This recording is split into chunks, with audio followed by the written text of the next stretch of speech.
You unlock this door with the key of imagination. Beyond it is another dimension. A dimension of sound. A dimension of sight. A dimension of mind. You're moving into a land of both shadow and substance. Of things and ideas. You've just crossed over into the Twilight Zone. Howdy. Howdy, howdy. Happy Taco Tuesday Eve, everybody. Toasted, it's good to see you. I hope you're doing well.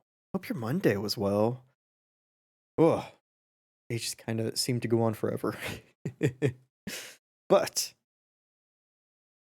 it's pretty much over. Now it's the fun time of the day. Oh my goodness. Hope you all are doing well. Ooh, quite cold here. Yeah, it did dry. It's weird. Today was just an odd, funky day. Oh my goodness. Yeah, and it feels like everywhere just got like a sudden cold snap, which I'm not exactly a fan of. We didn't really get a fall. We went straight from summer into places getting snow. What's up with that? Oh my goodness. But otherwise, I hope that you are well. It's good to see you. Oh, oh, oh, oh. Oh man. Can't wait. Can't wait for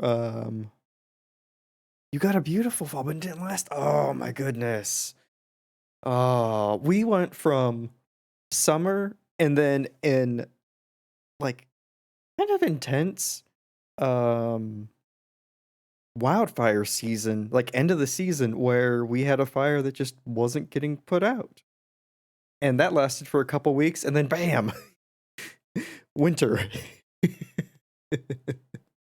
I'm doing all right. I'm doing all right. Thank you so much. I'm just glad the day's over. Glad we're moving along. We're trucking, getting ever closer towards the weekend. That's all that matters. Oh my goodness. Ah, good old fire season. Yeah, the unofficial fifth season. Yeah, the season that nobody asked for, It's like, you could have, more fall, more spring, more summer maybe, or winter if that's your jam. But no, we get an extra season, a fifth season, the season where you can't go outside, or if you do it, you start coughing. Just wonderful. Smoke for 2 months. Oh my goodness, yeah. It's tough being anywhere north of California. You get their smoke, and then you get your own smoke. I feel so bad for Canada. We can't keep it to ourselves. We're just passing our smoke north, and like British Columbia gets so bad just from our wildfires, not even their own stuff. It's too bad. Yeah. And I was talking with some friends of mine about this, and it's like, 5 years ago, we had wildfires, but that was never a, smoke season. Now it's just get ready. There's going to be smoke and it's going to be awful.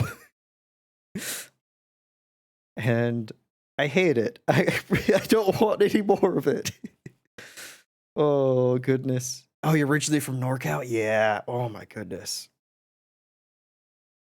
Oh, it must be awful. Or, I mean, like, we've always had wildfires. That's just, it happens, right? You have nature, it catches on fire. It happens. Some of it's user made, or not user made, but some of it's human made, and that's the really irritating part. Hey, Buffalo, welcome, welcome. Happy Taco Tuesday Eve. I hope you're having a wonderful day and start of your week. The human made stuff really pisses me off every time I see that. It's like the one that we had in Washington that was burning for several weeks. It's just, yeah, somebody started a fire. It's like, what the hell? Who's the moron who's going out there and doing things? Yeah, they got bad though. Ooh, right after you moved. 2 properties. Oh my goodness. Well, dang. I'm glad that that happened after you had moved out, but yeah, that's scary.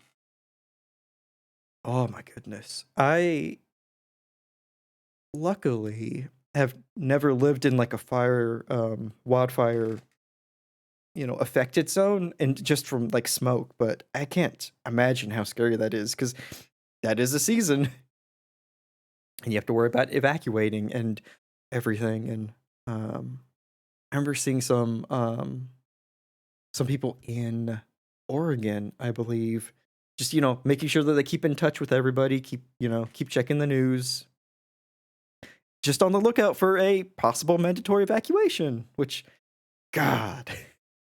Oh, you're in a tiny town in the woods. Yeah, lots of dummies. It just takes one, too. That's the scary thing. It takes only one dummy to ruin so many other people's lives.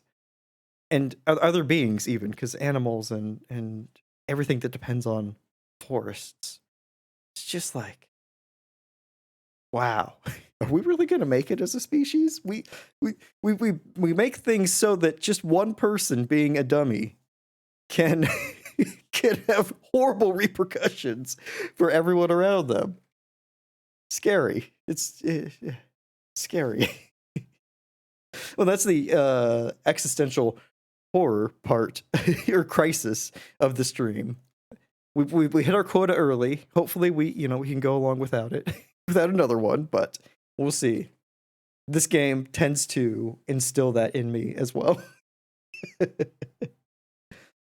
Oh, I honestly, I can't wait to see where the game goes next because Kentucky Route Zero has it's been surreal from one step to another to another. Never know where it's gonna go. Um, Now into shenanigans. Where's Odious? Odious, there's a big charity event going on this week, so we may not see some usuals, but it's all for the kids. You're doing well, awesome. Starting good. That's amazing to hear. We had a good day and a great week. It wasn't a horribly bad day. It's one of those where it's more like a tepid day. It's like, I kind of existed for this day, but now it's good. So so I'm banking on that. Oh goodness. Oh yeah, no worries, no worries. I've been lurking in a bunch of the charity people streams. It's really neat. They do a raid train because it's 24 24 hours a day for about a week. They have people streaming, so they're just raiding into one another. So I keep one up on my computer, and I just log in the morning, be like, oh hey, now I'm in this person's stream, and I think I will actually be raiding tonight. I'm gonna try and raid into one of the they call themselves the Melters. I'm gonna try and raid into that tonight, just to keep the fun times going. Um, but yeah, Brandon. Welcome, welcome. Happy Taco Tuesday. Hope you are doing well. Acid is streaming. I think she technically has the 1 a.m. PST slot. 1 a.m. to 5 a.m. So kind of tonight. Also tomorrow morning. Oh yikes, yeah, yeah. But I mean, I think in Australian time, that's more like 8 to midnight. So that's a much a much easier chunk of time to handle. Oh, but I hope you're doing well. It is fantastic to see you. And y'all, if you aren't already, please give Brandon a follow. They are wonderful people and stream, do music. They did the awesome cover of The Twilight Zone that I played earlier, and just really awesome people. You'll learn a whole lot about music, and it may not make a lot of sense to me because I'm musically challenged, but I love seeing it. You enjoy Rob's stream this morning? Rob Logan is a fantastic streamer. His streams are always a ton of fun. He I really, because he made cookies. No, not cookies. He made chocolates this morning. Those were so freaking cool. Whether you like it or not. There you go. That's what you need. You just need a whole bunch of threats. Threatening is perfect. It's the perfect Twitch attitude. I mean, I've learned that from Zelda. You know, I learned everything I know about streaming from Zelda, pretty much. Yeah, I hope you all are doing well. Oh, awesome.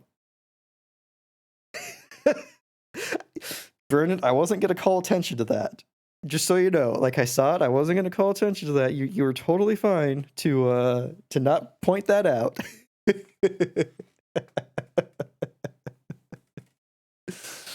Oh my goodness.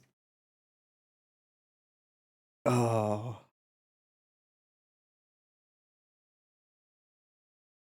That's awesome. What do you post to your Instagram, Brandon? If you don't mind my asking. I've never had an Instagram account, so I'm always curious about what people use it for. Same stuff as Twitter? Oh, okay, cool. Cool. Your Twitter stuff's really cool. It's always like a little treat when I see that you've tweeted something that you've put together. You're missing much. I mean, with the way Twitter's going, like that thing's gonna burn to the ground before this weekend.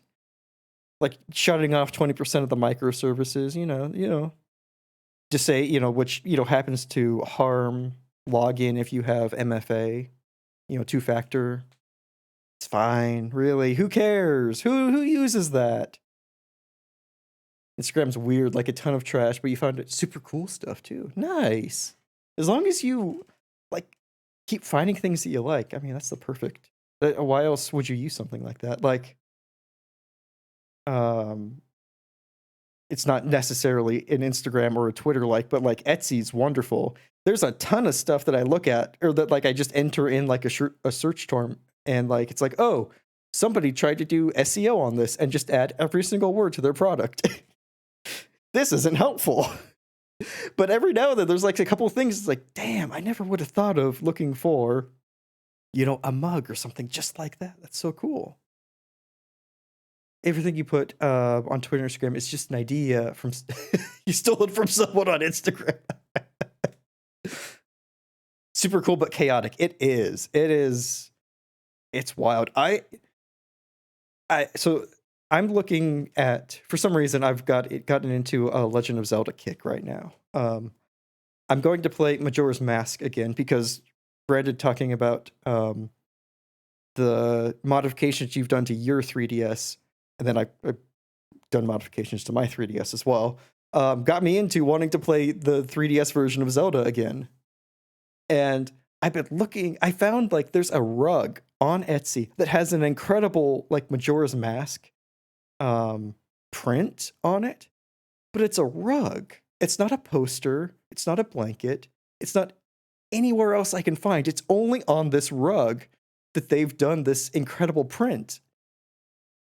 And I'm like, that's neat and all, but I want something for my walls. Because my walls are landlord beige and they bug the hell out of me. It did. So Brandon, I ended up not following the video because a couple of the links or a couple of the sites had changed by the time I had started on it. So I went through some of the instructions, I think on one of the original sites. It honestly went really well. I had to basically just get a bigger SD card because I had like a 4 gig one. It's like we recommend an 8 gig for this installation. It's like, oh, okay, maybe I can just install half the things. But the cheapest one I could find was like 64 gigs, so I think I'm fine on memory on my 3DS for a while.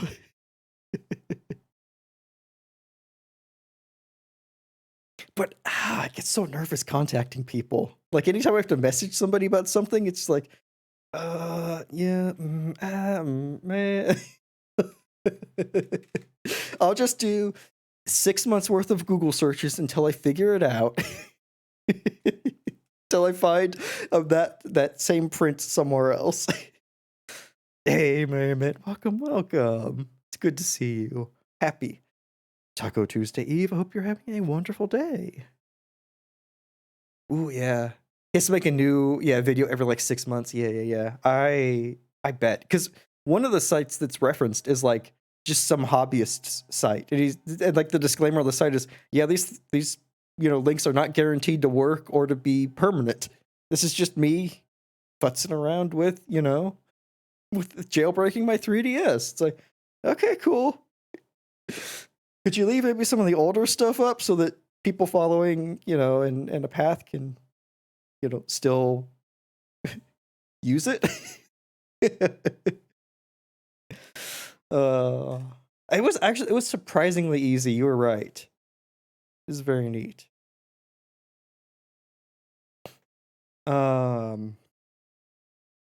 Yeah. So I don't think I can stall this any longer. But, and I think I've set this up correctly. There's under construction disclaimer on everything. But I think I've set up a Discord. So, I'll put this in chat. I think that should work. Let me know if that link doesn't work for you.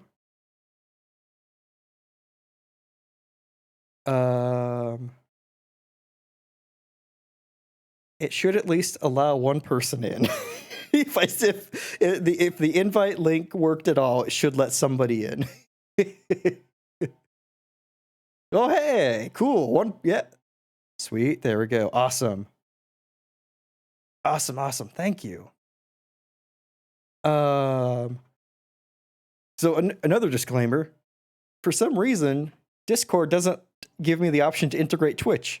So we'll figure out when it finally connects to Twitch, and Twitch says, hey, you're an affiliate, you can have different roles for people as they're subscribed to you. So you had that problem for months. I think that they must do like a poll to see, hey, who's an affiliate or a partner or whatever, very infrequently, or they do it very frequently and Twitch just has not done it on their end. Does it communicate well? Yeah. I've seen issues in other Discords with like subscription stuff not updating appropriately after like weeks. So yeah, I get that. It was a battle. Oh god. Oh my goodness. Yeah, so Rod's whole Discord was helping you. Oh my goodness. It's honestly shocking, Toasted, that somehow technology works, because of all the things that could go wrong and all of like the issues that are inherent in how things are set up, both between two things that aren't even like by the same company communicating to each other, should be simple, but it's just a miracle that anything works at all. It like the fact that my computer works, I say that, and then my whole thing's going to absolutely combust. It's held together with gum. It really is. It's so bad. Oh my goodness. But thanks y'all for joining. Yeah, we'll figure out how to do stuff in there. I think there is a cooldown on who can post, maybe 10 minutes or so. But after that, feel free to say hi or do Discord shenanigans. We'll figure out how to make this a fun server together, because I definitely have no clue how to. Oh goodness.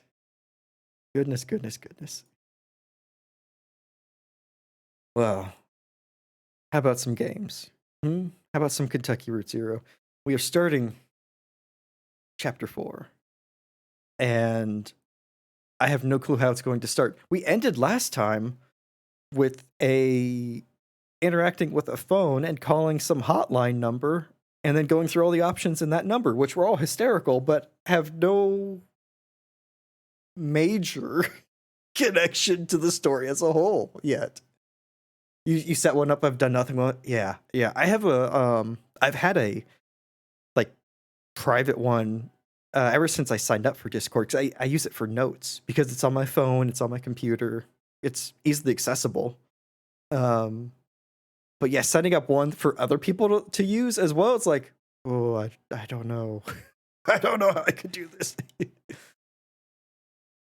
Oh. They made you a mod and you've never been on Discord in your life. Oh no. That first time mod feeling, that's something. I still have that for Katie's community. I still feel that. But to look into that more today, but spent the day noodling around in Blender instead. It's tough. I started writing things down in a list instead of individual post-it notes. I got a actual spiral notebook of paper and started writing a list of things that I need to get done so that I have it to refer to. And hey, noodling around in Blender is a good thing to do. I've seen amazing things done in Blender. But yeah, I mean, anything stream related is just a never ending list of things that can be done or done better. I've downloaded that on like 2 separate laptops over the years and have never once used it. It's like how I have Unity installed on everything that I own.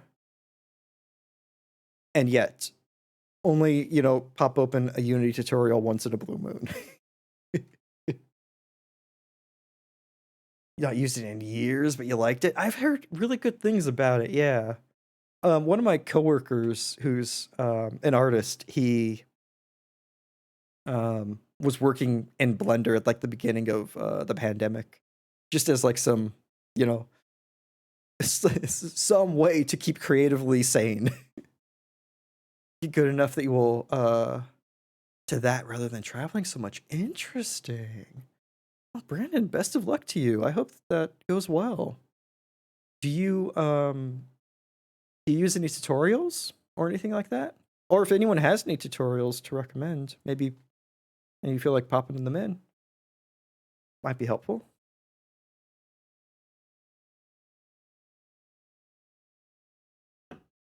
Hey, Goat, how's it going? It's good to see you. Happy Taco Tuesday Eve. I hope you're having a wonderful day and wonderful evening. Been watching a lot of tutorials. Yeah.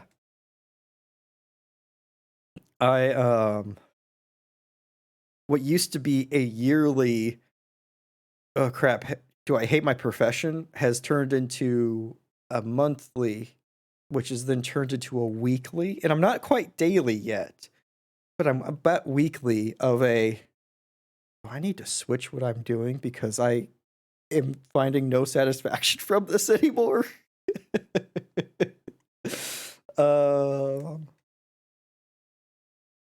So yeah, it's something. I at least know that I need to get the hell out of my current job soonish, which if you would have asked me that 3 years ago, I would have said the same thing. Oh, insomnia. Oh my goodness. I'm sorry to hear that. I hope that we can be, I was gonna say something that makes you fall asleep, but maybe at least entertains you while you can't. Or, you know what? I'm gonna double down. Something that you can find easily sleepable to.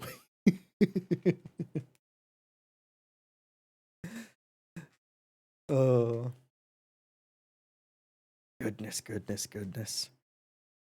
Well, with that said, I'm gonna pop open the game and we'll continue this with the backdrop of the surreal shit. Oh, did it? Okay. Sorry, OBS just took a took its hot time to respond to my scene change. And I thought it had worked. But we could, apparently.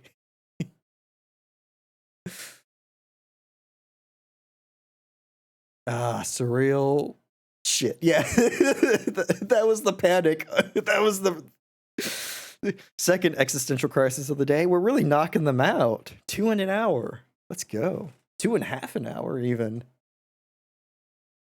Oh my goodness. So yes, so we are on Act 4. And we are, let me see if I can do a recap, because holy shit, this game. We are a furniture delivery truck driver. We are looking for a place called Dogwood Drive.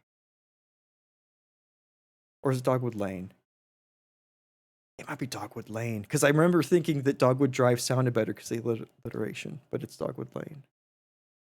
In either case, the only way to get there is to take this fictional highway called the Zero, and we kind of go a little bit through space and time. The only way to get places is to navigate through by landmarks, and by going, you go counterclockwise to one landmark, and then you turn around and go clockwise to another, and then you're there. We have met a ghost, and we've met the ghost's cousin, and Shannon, the cousin, is coming with us.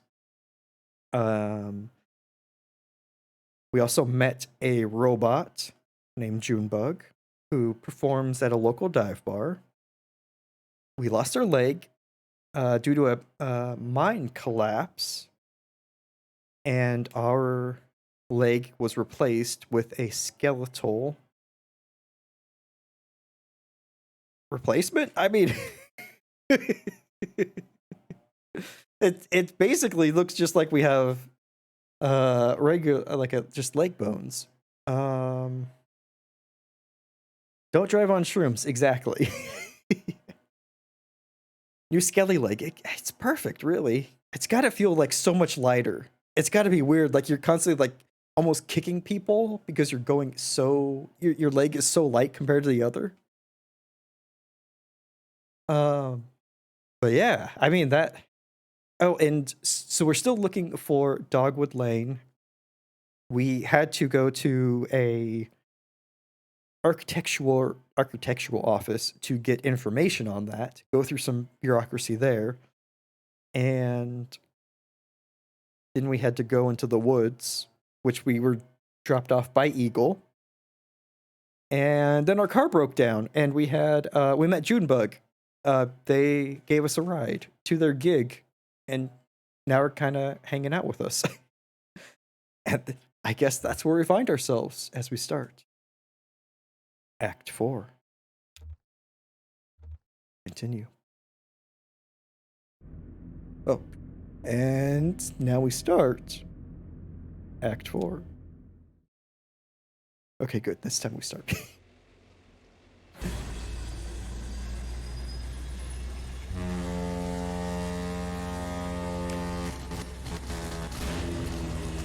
Oh yeah, the ferry.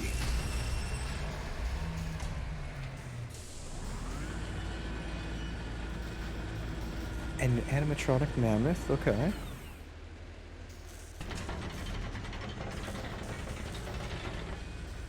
Manual 5.4. Context backlash. General wear on the gestural gear mounting apparatus 5A-1 may result in undesirable play between teeth in the context and history state machine gears, causing stuttering, slippage, resetting, skipping. What the fuck, yeah. So we got our permit, or we got the location of Dogwood Lane, and then the ferry appeared, and on that ferry was this woolly mammoth. And that's exactly how we ended last chapter, or last act. I remember now. Well, I guess it could be slippage. Well, this is not at all helpful. It sounds like slippage. We've got some undesirable play between the teeth. So yeah, our state machine's just all effed up. Manual. If left unsolved, your slop can gradually slow limbs out of alignment, blend motions, and decontextualize gestures. See also sections 1.8, general troubleshooting, and 5.3, gesture context. Troubleshooting, okay. Gesture context, Okay, what else is in here? Undesirable mammoth slippage, you know? It happens. You know, sometimes you just, yeah, you can let a mammoth out. Mammoths on ice. I want to know what gesture context is. Manual 5.3, gesture context. All gestures happen in a context. The set of preceding gestures, the overall orientation, and extended variables such as time of day and interior affect gear angles. When you get older, you just can't help it, you know, it's just something that happens with age, you know. You can't expect anyone to really not have some mammoth slippage. So you gotta respect people who do, and just, you know, not mention it if you notice it, or not, you know, not bring attention to it. It's one of those unfortunate things. Oh, there's Junebug. That'll do, book. He throws the manual into the river. Must be missing a page or something. Maybe I ought to read it front or back. Or front to back. Or back. No. No, brain. Okay. Maybe I ought to read it back to front. Fourth time's the charm. Got it. Got it in one.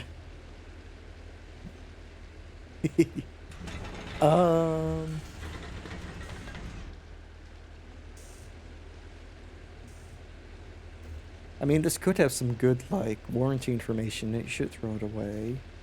Must be missing a page or something.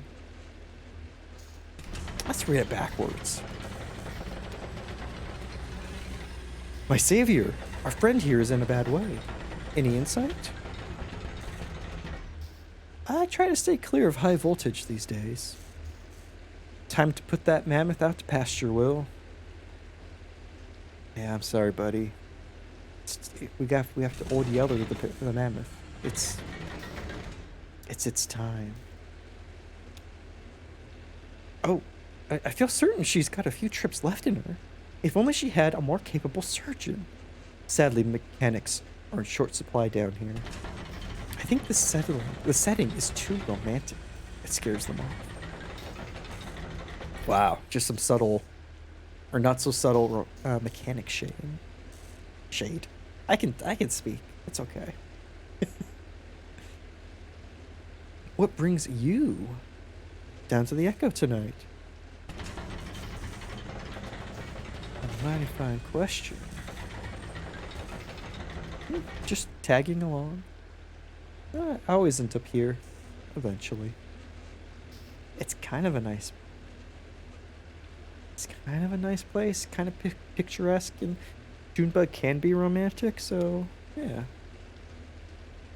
Rivers like that. It always has. We picked you up at the bureau tonight. Never seen you that far upriver before. Hope that doesn't mean you've been traveling on the Zero? Yeah, have you been there? The Zero. Oh no, not me. This old river rat steers clear of weird highways. I've been traveling this river more than half my life. More or less alone. I think I've seen it change a bit. Quite a bit in all those years. But I can't say for sure. Water has a peculiar way of making a person forgetful. So, what's the name of that river? Not it's not just the river Styx, right? I thought there was another river in ancient Greece. Forget. River. Leth. Or Lethe. That's it. Sorry, I had to look that up real quick. That was gonna bother me. I think it's Lethe. I love pronunciation guides, but I don't know how to read them. So I'm going with that. I love when words have them because it makes me feel certain that I'm saying it wrong. No, it's Leth, right? It's because that's in. Nah, okay. We'll go with Lethe. Lethe. I would have remembered it 3 for sure. Yeah, yeah. We're all just Googling it right there. Yeah, yeah. Well, I remember it's not the river Styx. It's a different river in the underworld in ancient Greece that the spirits would pass through, and that would make them forgetful. So I wonder if that's what our river is, because this whole thing, we've been talking to ghosts. At the very beginning, we saw people who weren't there, or people who didn't see us. So, you know, this whole surreal trip could be, you know, us dead. River Styx, leaf, then branch and trunk.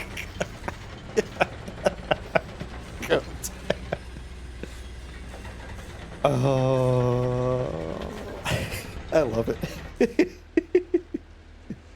You're onto their naming convention. You are indeed. You are indeed. Good job. No, not that Death River. The other one, right? Oh my goodness. Oh. Some nights I remember a place, but it's full of strange new people. And some nights I meet an old friend on an unfamiliar shore. I wonder which kind of night this is. Well, it's not unfamiliar. You met us on a pretty familiar shore. Act 4, Scene 1.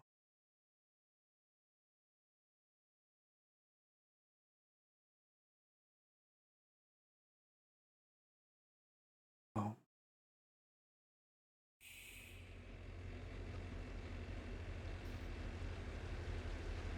Oh.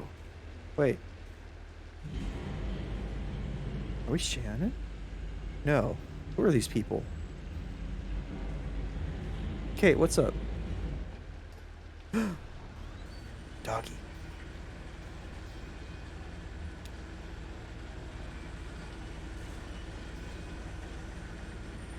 How's that cold river spray treating you?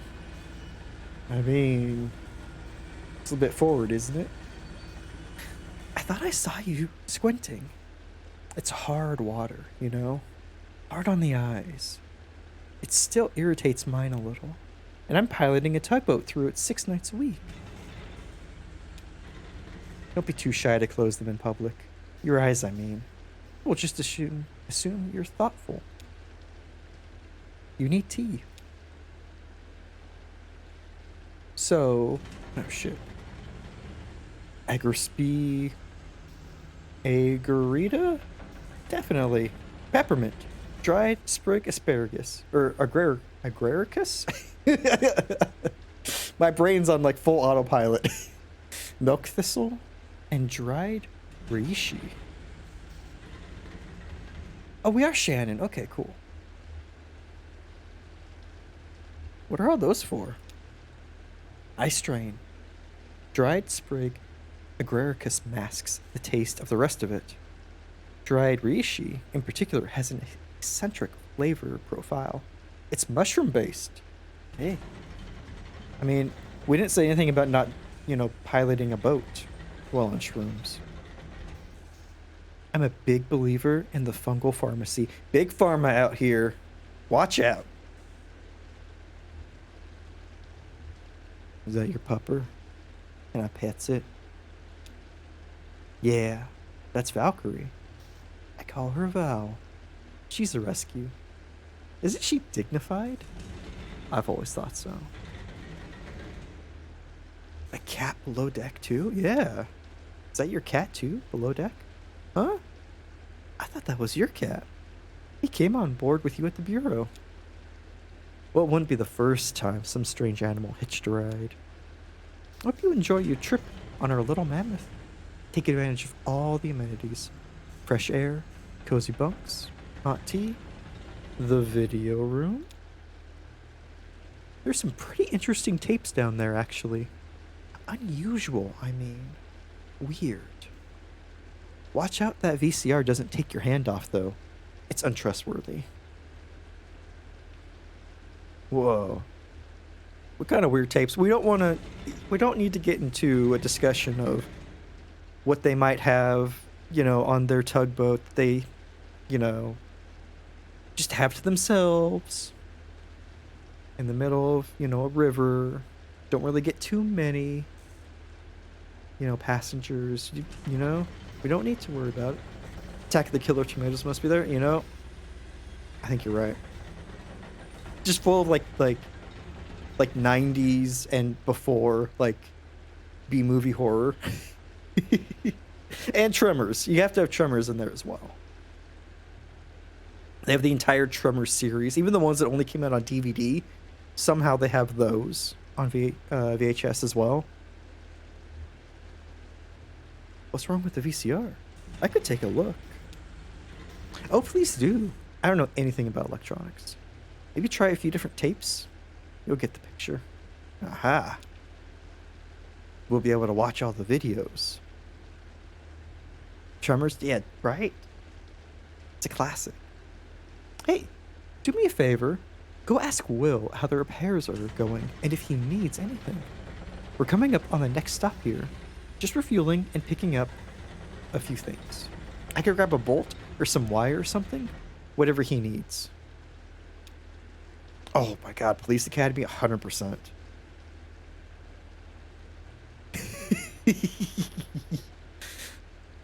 And just for good measure, like Airplane, one of like the Naked Guns, just things that for somehow every house owns, like one of those movies, even though nobody remembers buying them, it's part of their collection.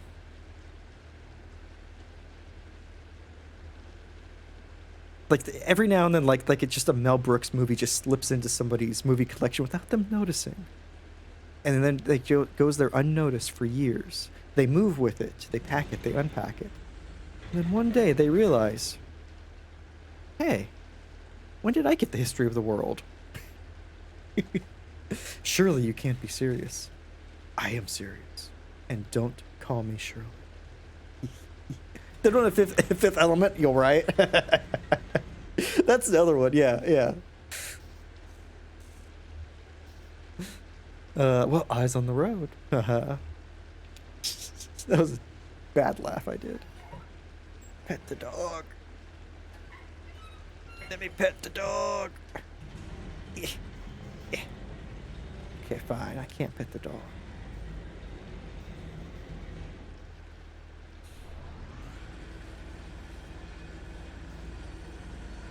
What? Oh, that's Blue. Howdy, Blue.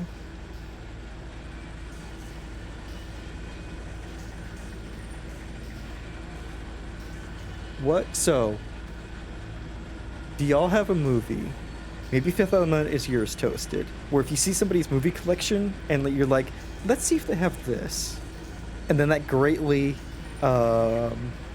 colors your opinion, or maybe not colors your opinion, but greatly kind of affects, like, oh yeah, this person's cool, or man, they really have nothing. Like 3 copies of Gladiator.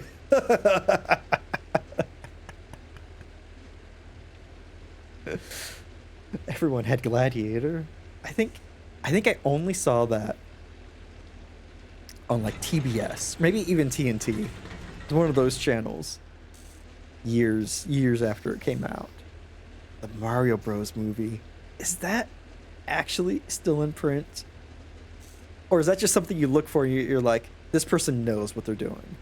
Clue? Nice. I saw Clue, I think a couple years ago for the first time. Did not expect that from that movie, but my goodness, if Tim Curry isn't just captivating in everything he does.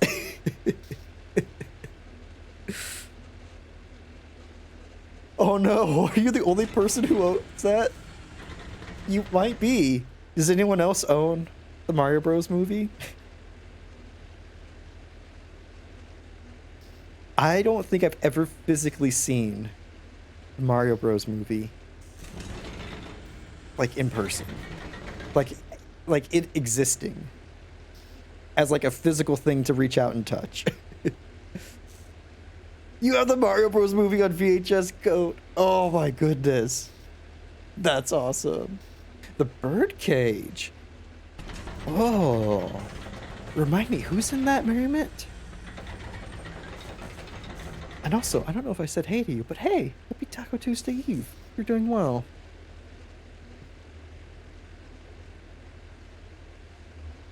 Oh, I'm trying to think. What mine is. Like, anytime I see like an old Romero movie, like any of like the Night Dawn Day trilogy on someone's like shelves, I'm like, yes. Robin Williams and Gene Hackman. Ooh.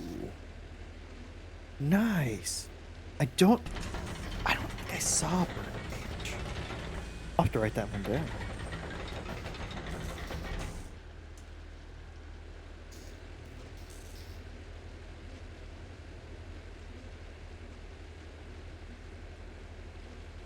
Oh, and Diane Wiest. Okay, okay. I'm interested in seeing how Hank Azaria too. Really? Man. It's got all the people that I'd like in it too. I'm interested how like movie collections change now that so much is digital. Like, I only own one of the original trilogy of the Star Wars movies. But I own it digitally. I only own it on like Amazon's movie service. And I used to have it on VHS, but I just never upgraded to DVD with those.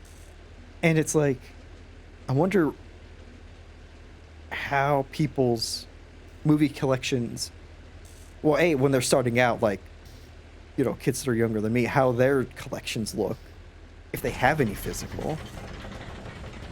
And like, what that all is going to look like in like the next 10 years. Because I mean, I've already lost so many movies because companies keep going out of business that had like the buy it on Blu-ray and get this code.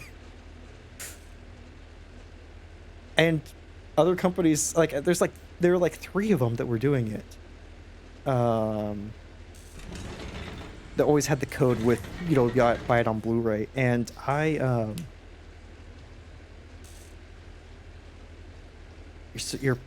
yeah, and one of those companies I think was bought by another company, but I have no clue what my login information is for the other 2 because I only wanted them so I could download them physically and not deal with the BS cloud service. Oh, you're so paranoid. So you still buy DVDs? Yeah, yeah. You got Murder, She Wrote and Columbo. Golden Girls is next. Ooh, Chef's Kiss. Those are perfect. Ooh, fun fact. So did you know when Clue was in movies, each cinema had a different ending? So people talked about it. They'd have different stories. God, that's so cool. That's amazing. What? I wonder if there's a way to watch all of the endings now, because like I think I saw it on Netflix. It's like Netflix has its own version, right? And it's one of those endings. I don't even know which ending I got. Like, I don't know if they would do that on like different streaming services, right? Oh, you think they just show them all? Oh, okay. That makes a little bit more sense to what I saw. It's an option on the DVD to watch them all. It's amazing. Nice. You don't have anything that can play discs anymore. That's the thing, right? It's all like my computers. I have like an external disk drive that I can plug in if I should need anything, but my computers don't. I have consoles, and that's really all that I use that could play discs. Um, it's wild. It's so wild to think about how quickly media is changing and dying. And old media is dying. Or maybe it's still on a lifeline, but it's like I don't know what the next generation is going to do with discs. So many things don't have discs. Yeah, don't have disk drives. Yeah, and headphones, right? Exactly. You have a DVD and a VCR? Nice. And a separate DVD drive too? Nice. That's just smart. You still have a computer with a drive just in case? Yes. On this episode of Old People Talk About Old Stuff. Yeah, exactly.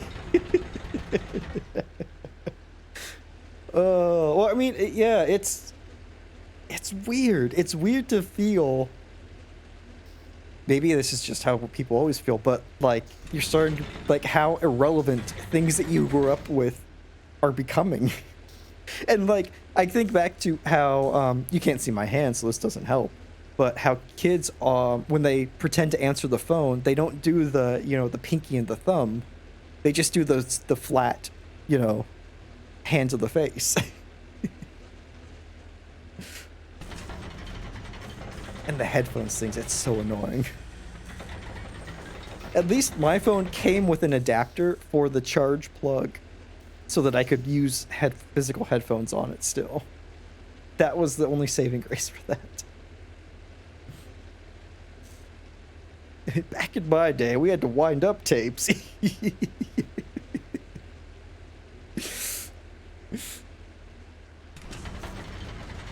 They don't do the Inspector Gadget motion. Yeah, exactly. Back in my day, we had to remind people to be kind and rewind before they returned things to a video store. And you know what? I've just said so many things that you're not even going to understand, so let's just end it there. A VHS rewinding device, exactly.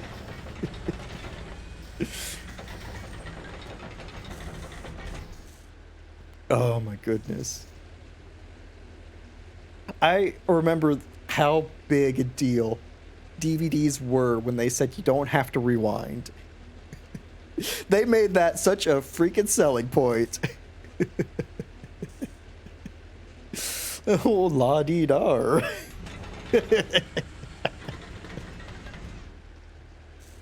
Thinking about it from a video store, I 100% believe that.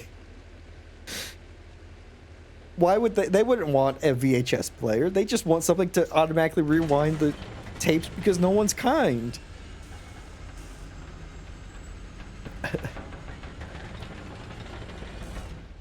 You weren't allowed to use rewinding on the VCR because it would stop working sooner. Really? Oh, the more you know. I've like seen people take apart VCRs. And they exist, but they're a whole NFT scam now. And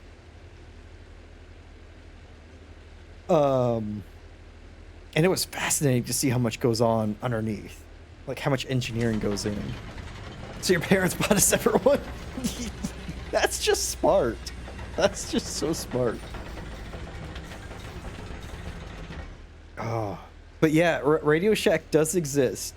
They got bought, or at least majority stake bought by some crypto thing.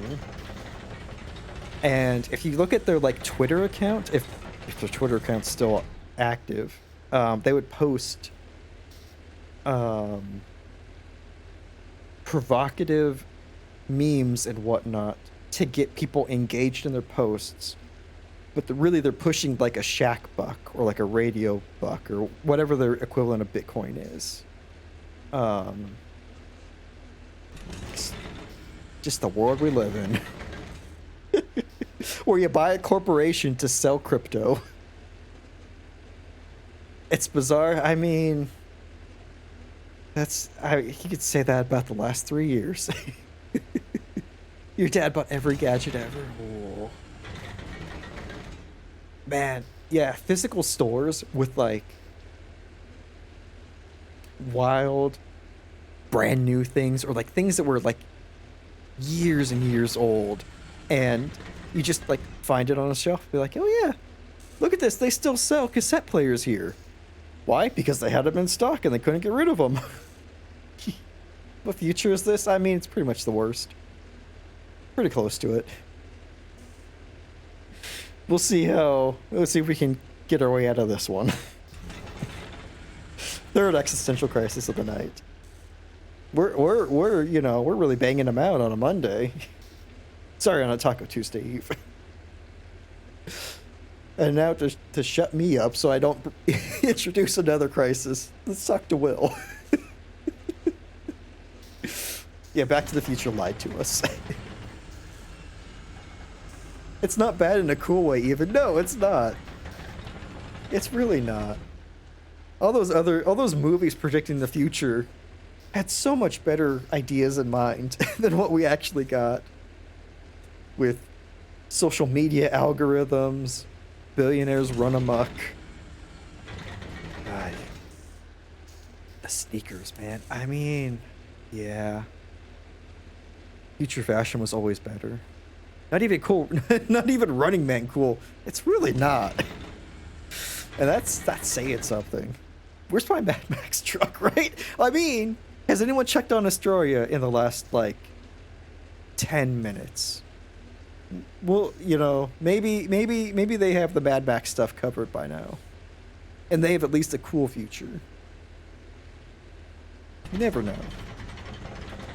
Singing quietly. We on mold and whiskey fed. And, oh! Wet gears. Wet gears? Probably, who knows. First thing I tried anyway.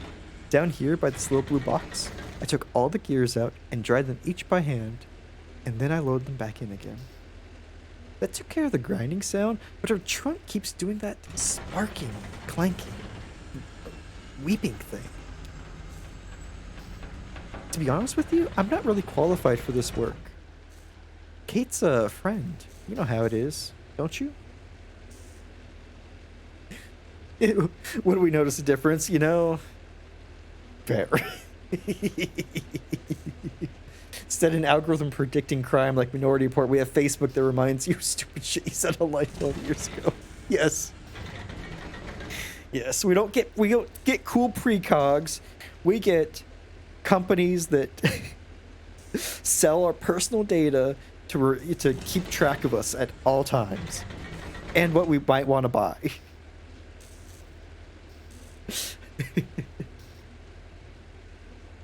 I saw a meme the other day, and I would normally not mention this, but it's surprisingly accurate to this conversation of someone telling the next generation, and they're like, is it true? And it's like, it's all true, every word of it. And they're like, oh my goodness. A social media not run by an algorithm, not stealing all of your personal data. It's like, yes, MySpace existed. It did for a brief moment in history. We had a semi non-toxic, non-algorithm based social media platform.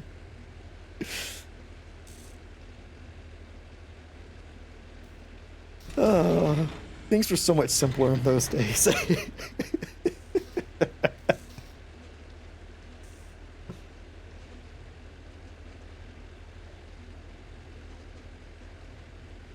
Take us back, Tom. Yeah, everyone had a friend in Tom, How supportive the CEO or like the main tech person at a company. Now I don't even want to think about it. God. Oh my goodness.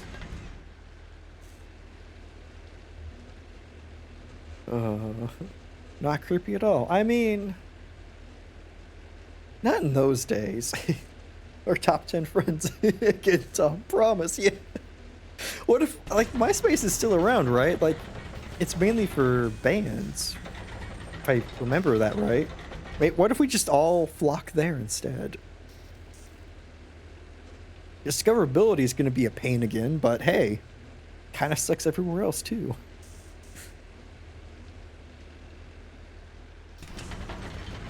We'll have to agree.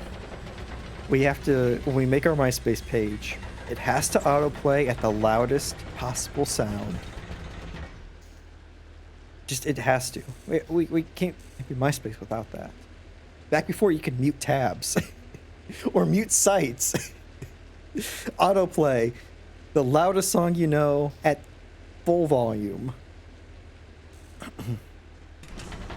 So today you walked outside, immediately chest bumped a bird. Why would I say that?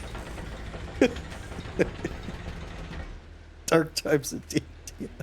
Who'll be in your top 8? Yeah. Well, you gotta have Tom, and then whatever movie is currently running a promotion if they're in your top 8. So that leaves 6 spots for friends and family. So it's really whoever would cause drama if they're not in the top 8.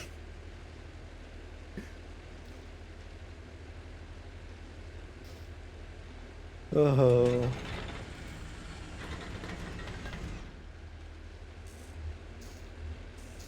Kate was asking if you needed anything when we stopped. How do you two know each other? What's your story, Will? That's a bit much. What about... Yeah,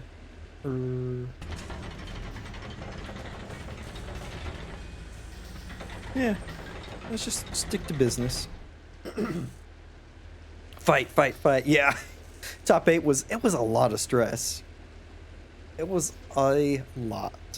Especially because it's not even like it was a general top 8. It's a ranked list of 1 to 8. Hey, Relevant, thank you so much for that 2 months. You're awesome. I hope you're having a wonderful, wonderful Taco Tuesday Eve. It's great to see you.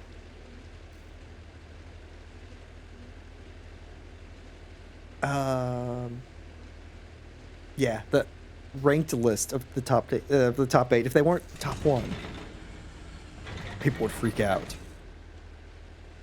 Not at number 1. It can't be number 1. That's still too forward. But you know, you've messaged a couple times. You have a thread going. You want them to know that they're on your mind. Just in case you need to DM them real quick. You know. Smooth moves, absolutely. Yeah. Absolutely. Oh my goodness, are we gonna make it? That's how you do it. That's how you make the top 8. It'll just be continuously rotating of the last 8 people who've subbed. That won't cause drama at all. Oh my goodness.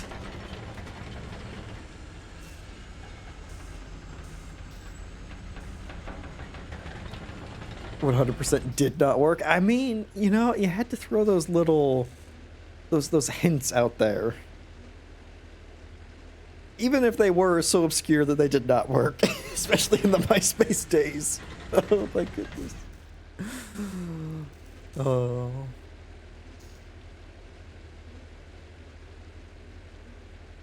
Wait, what? Where did I read? Friend. Oh yeah. He was asking if he needed anything when we stopped. Hell, I don't know. Scratch ticket? That's too late. Well, they already gave out the $1 billion. I think she meant like parts or... Sure, okay. How do you two know each other? Yeah, let's go with parts. I wouldn't know if I did. I guess we're going through all the options. How did you and Kate know each other? Or, what's your story? even though that's more broad, it feels less invasive. The story, well, I like to listen to them. I like to tell them. But I don't have one of my own. I'm Will. I also don't have a permanent address, or a pickup truck, or any change of clothes.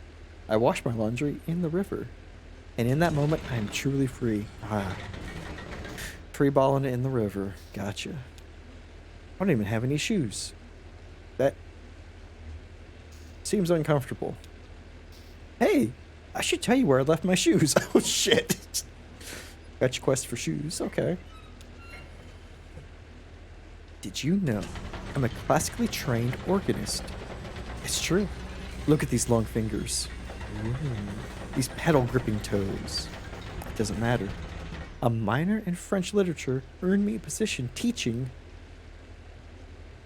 Artois to Zola at the university.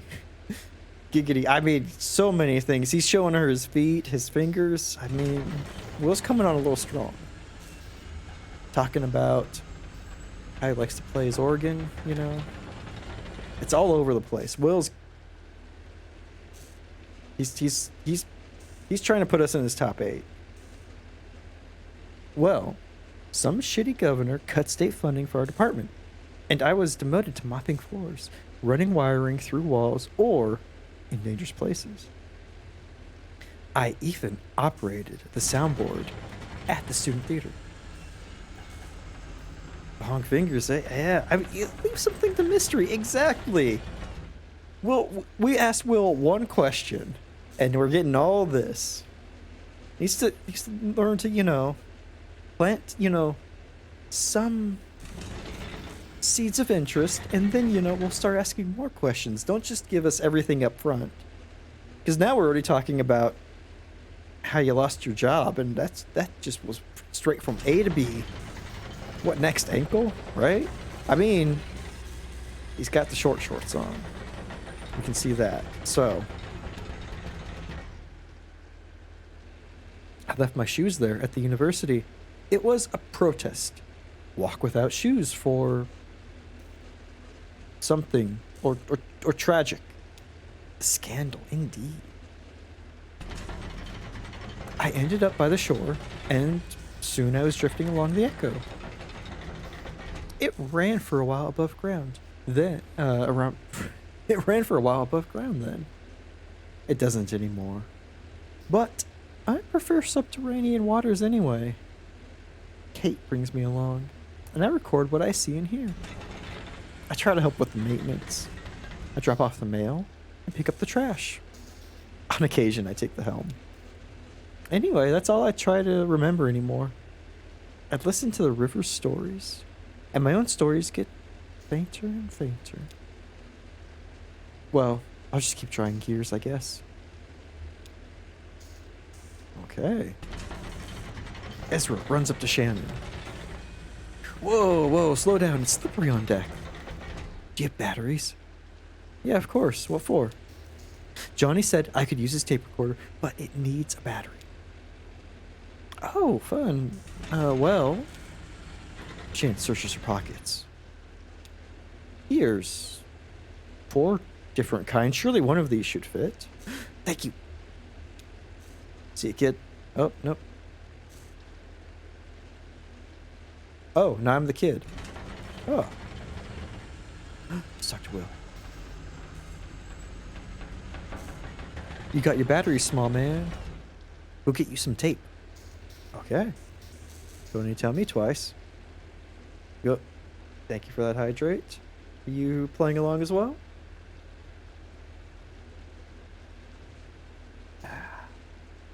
Delicious, delicious water. He has 4 different types of batteries on him? I guess so. You never know. Not tonight, early day tomorrow.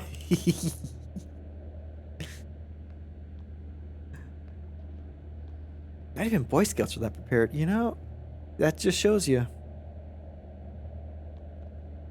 about Boy Scouts and their lack of preparedness. So let's see. what would be the 4 types you would need? You probably want one of those flat batteries. Probably a D battery. And AAA, AA, yeah. I mean, would you even need like a single A? Yeah, right, those slackers, exactly. I mean, I guess they're the Boy Scouts, not the Battery Scouts. So we really can't expect too much from them battery-wise.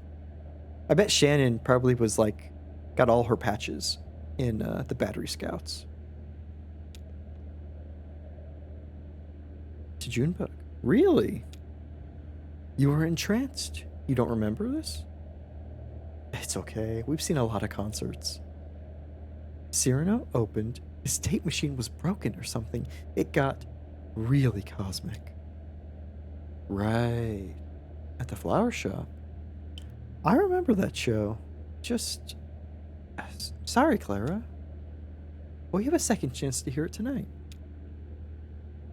Ezra, that was fast. Got the batteries? Car battery? Yeah. Hey, kid, here's a car battery. This might work for your tape deck. Make a potato battery, you know?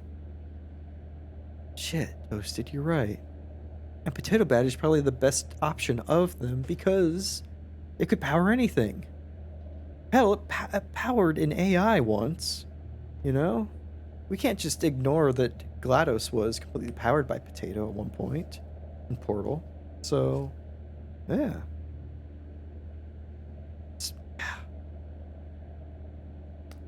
I feel bad now. I feel bad for giving the Boy Scouts so much crap.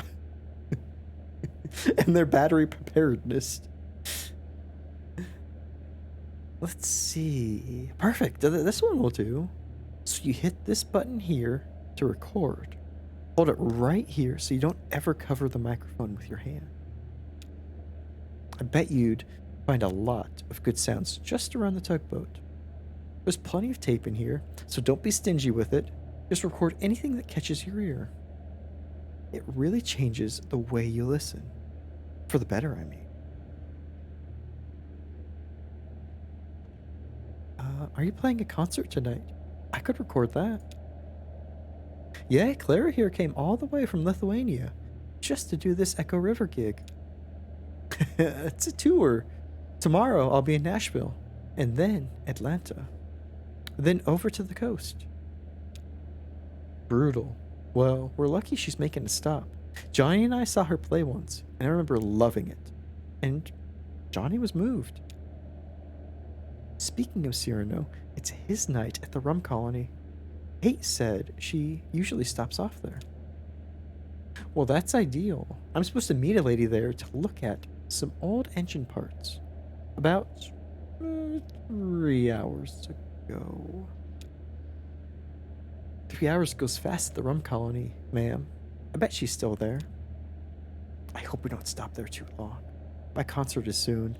I don't want to keep them waiting. Nah, it's river time. Nobody expects you to be punctual. Ezra. Hey, why don't you give that tape recorder a try? See if that cat over there has anything he wants to say. I often use found sounds in my music. If you find something interesting, some interesting sounds tonight, you can help me out. Alright. Oh, there is a cat there.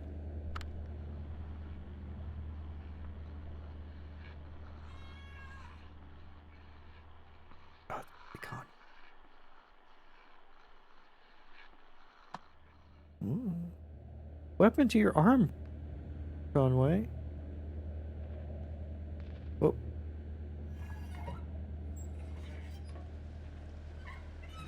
I guess we're Conway now. Cat starts a monologue.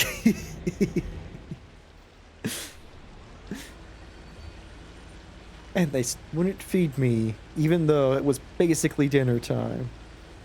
And I stepped on their face to wake them up to feed me, and they showed no appreciation of me reminding them of my food time.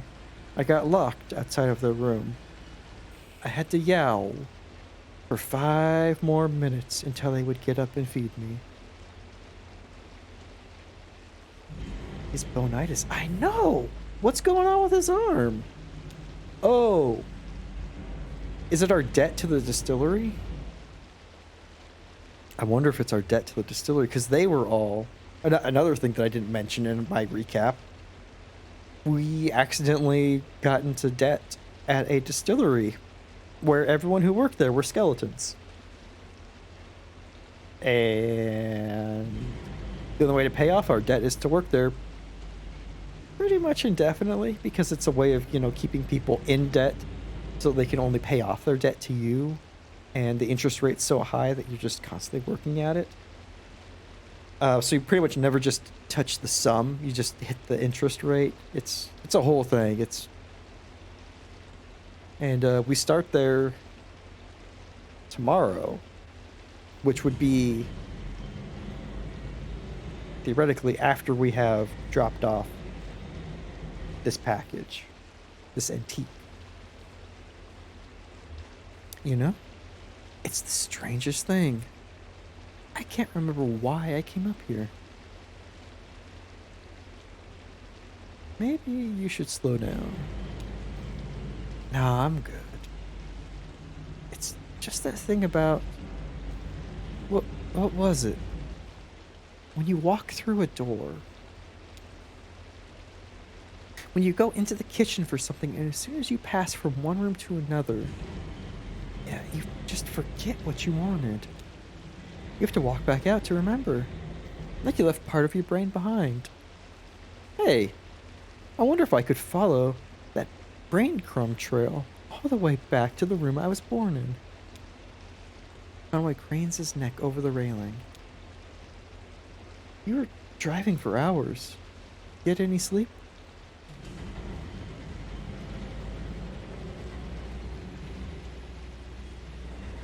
Oh, do I do it? Conway has a sketchy past, or a checkered past with alcohol, and that's what got him in trouble at the distillery. Again. Oh, do I do it? Oh. Shit. You found a beer. There's a cooler full down there. They say it just floated by. If you could believe that. Got caught on some netting. They hauled it aboard. A bounty. Anyway, there's a sign by the cooler. Take what you need and leave the rest. Shannon leans over the railing and looks at the river below. He has a bone arm. Give the man a beer. He has a bone arm because of a beer.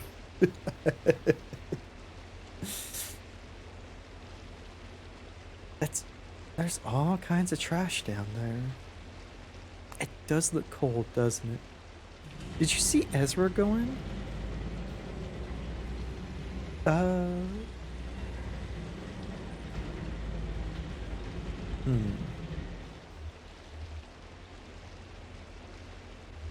Yeah, all kinds of trash down there. Could have fallen off the hall back there. I think that kid was playing on the trash barge earlier. He seems to keep himself entertained. It's good for him. It's important to know how to be alone. What's up, huh? You look like there's something you want to ask. Fine, you can ask it. One question.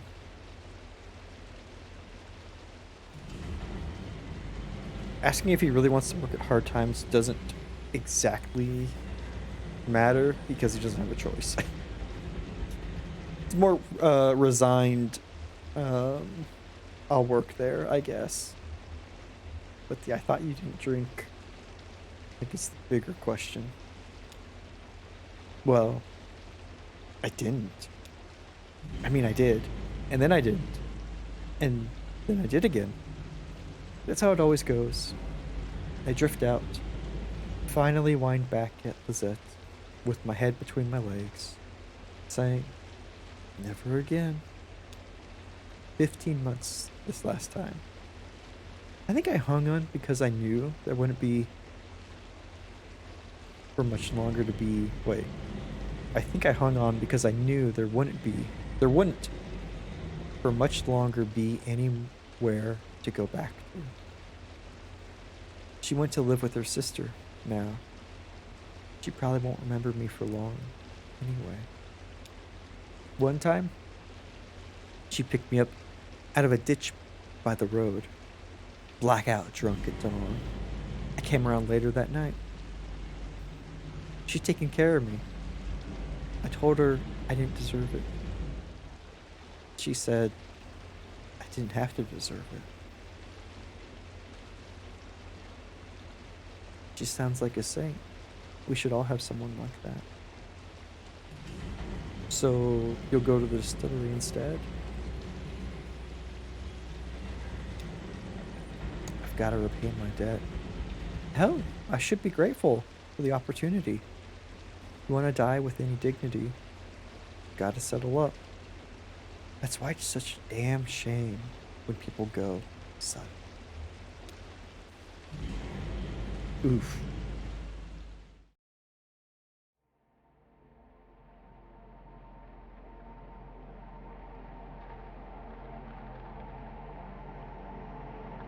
Oh, interesting.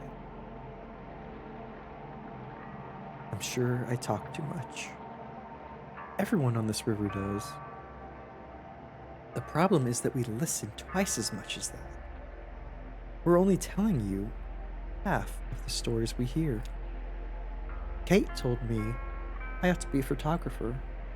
She said you have an uncanny way of having been in the place at the time the thing happened there, and that's the hardest part of taking a photograph. Anyway, nice of her to say, but is it true?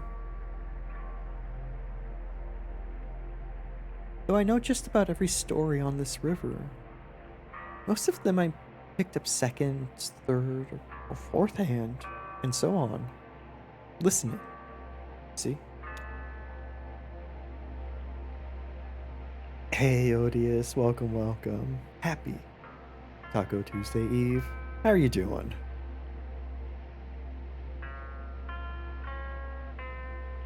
Now, I know what you're gonna ask, so I'm gonna answer it. Yes, I'm sure they're all true. I personally believe a story gets more true as it's tossed around, from brain to brain, and the whole community brings their insight to bear on the brittle facts experience. Ah, there are a few Echo River stories I've witnessed directly. I saw that big owl migration pass through. You might have heard about that. I was there when the old train station flooded. I saw the ghost of Stephen Bishop brew up a batch of white lightning on a raft. Or, anyway, I talked to a few sailors who'd recently crossed paths with him, and I suspect sampled his wares. One night, when I was working on the Mucky Mammoth, we picked up a gaggle of passengers, headed down to a mail drop by the silo of Late Reflections. I do indeed, Odious. I set it up over the weekend, under construction.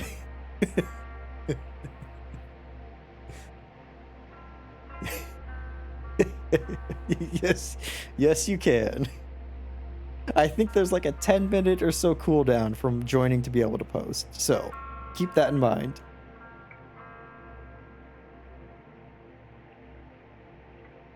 But otherwise, you should be good.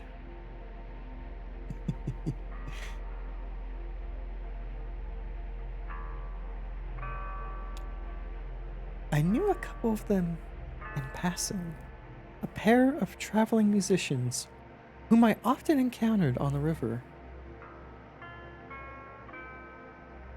It does just give him time to plot. To be fair, he's got a backlog of things that he's DM'd me when the bot was bopping him, so You're cooldown exempt. Ooh. How interesting and terrifying.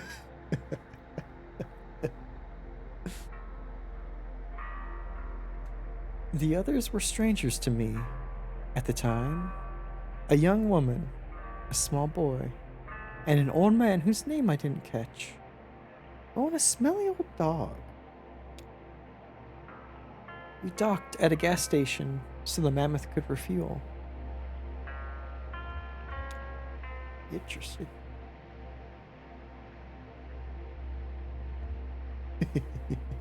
Sure, it'll be fine. I'm sure after stream it'll all be fine. um. Shit. Ezra stayed on the tugboat and lurked at the map room. Or Ezra followed Junebug and Johnny into the gas station.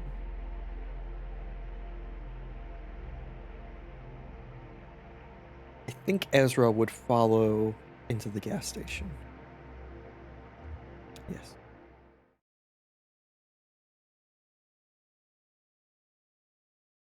Oh, geez, Act 4, Scene 2.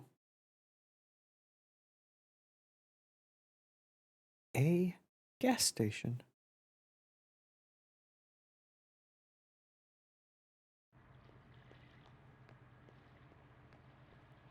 We cut it close. I usually find this place upriver. Everybody's on the lake tonight. This gas station moves around? Sure, not anchored or anything. Could be up anywhere. Or it could be anywhere up and down the Little Echo. Just kind of run into it when you need it. Or hopefully a little before you need it. I usually stop here once a night. But to be honest, I'm not sure it's even the same one. Doesn't have a name or anything. And I never really pay attention to who's behind the counter. Anyway, it's nice to see you two. Most of my regular passengers must have gotten held up elsewhere in their journey tonight. It's that storm, I think. Watching Ezra sprint past. Look at him go. That kid has a lot of energy. It's got to be past his bedtime or something, right? I don't think he has a bedtime. He's a maverick. Sounds familiar. Just vague enough to work, right? You don't have any of your own? I mean, no, I guess not. I just realized you two come through here so often. We chat about all kinds of stuff, but I never really thought to ask about family. Who has the time? Yeah, sure. Gotta prioritize. So, how about that storm upstairs? Did you two get caught in it? I heard it kind of roamed around, uncertain. I'm sure we'll hear all about it tomorrow. Flooding, property damage, probably killed a few tomatoes. It's got that river churning, and everyone headed to the lake here, where the water's calmer.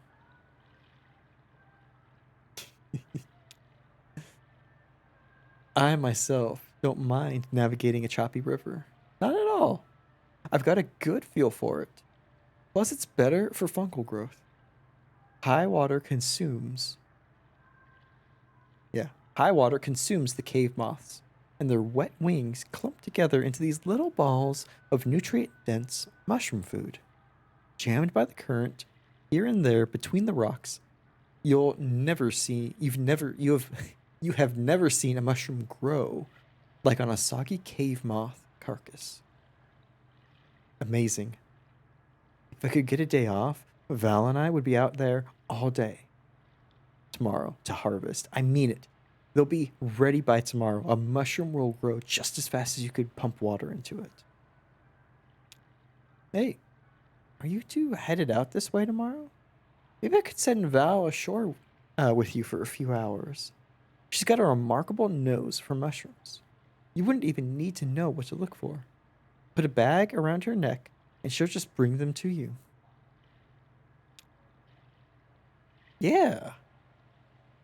Um, no room on the bike for a dog, Cricket. We don't know where we'll be tomorrow. Oh, hey. Is the We saw two people pushing a single engine plane along the highway earlier. I wonder if those are the same people. Um, we don't know where we'll be tomorrow. That seems more like them. Although no room on the bike, Cricket. Yeah. She could curl up in the sidecar. I'll sit on my legs. Silence. I should get back aboard. No rush. I just want to brew some tea before we get underway. Headed into the station? Yeah, I thought I'd bring back some black coffee for the old man. He's looking a bit waterlogged. Sure, don't want him falling asleep on you. Nah, he'll be alright. He seems like the type who could hold his liquor. Seems like he has a little experience, I mean. Hey, while you're in there, can you remind the gas station attendant? This fuel's on my tab. Charged to the Mucky Mammoth. Oh, and Will wanted a scratch ticket. Thanks. Junebug. I think I'll just watch the lake for a bit, ma'am. Okay.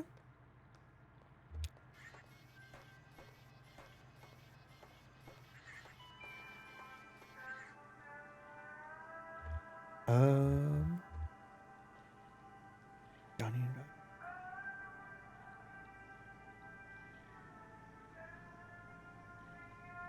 Dog. What do you think of that other dog we've got on board, Val? Mushroom hunting, huh? Yeah, mushroom hunting.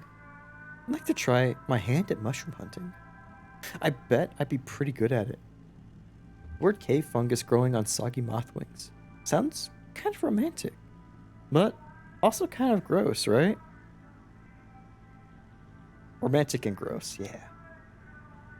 So, could you fit in the sidecar? So, would you like to ride for us for a day? I bet you would. You're good company. I guess you'd miss Kate, even for just a day. Maybe we can still talk her into it. Nah, I guess it's settled anyway. Nice to think about, though. Yeah, wistful. This is wistfulness incarnate, the game. Looking for crystals? Snacks. Why do you assume I'm looking for crystals? Hey, scratch ticket. Snackies. Sure, we have snacks. We have, how about some jerky? It's homemade. Not by me. You work on the mammoth? I can add it to your tab.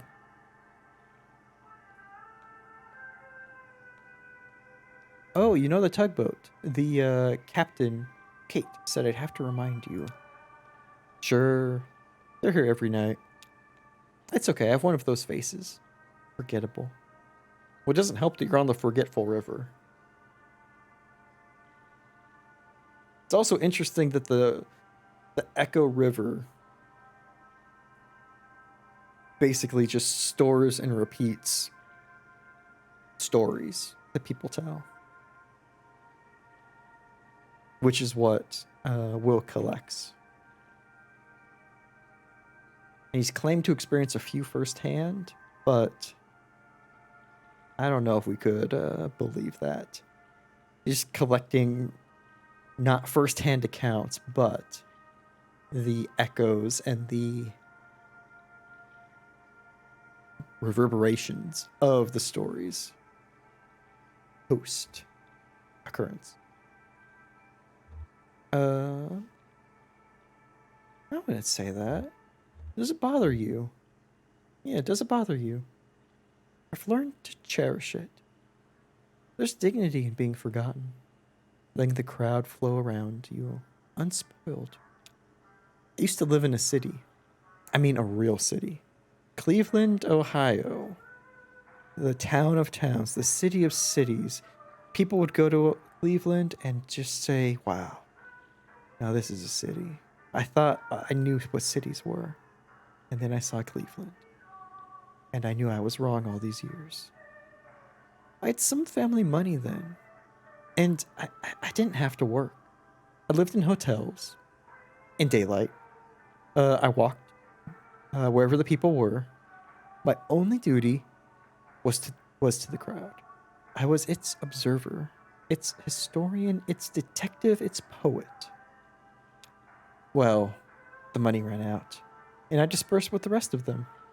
Took my duties with me to Lake. That's the word. To Lake, Lethe. So I'm choosing to pronounce it. And the Echo River. Wow, okay. Okay, game. I'm onto your shit. I live behind this counter. Anonymous, invisible, but I live with dignity. And yourself?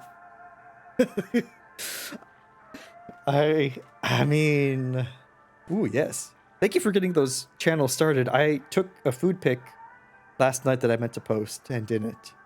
Sorry. I made nachos. I will try and post nacho pics tonight.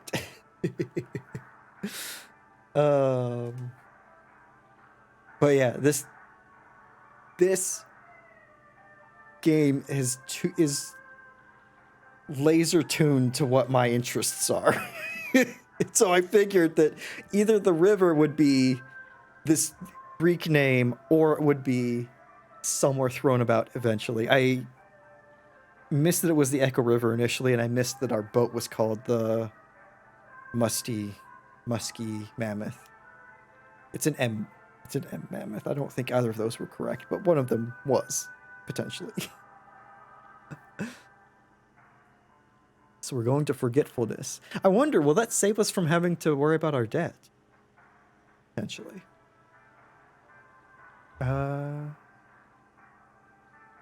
Sure, something like that. No, I don't think so. Took my duties with me here to Lake Lethe and the Echo River. I live behind this counter. Anonymous, invisible, but I live with dignity. And yourself? I don't think so. Junebug and Johnny make a point to be unique. I don't blend in. Yeah. And not so easy to forget, I'd say. I see now that you're right. Well, that's yours to bear then. Snacks are in the back there. Snacky.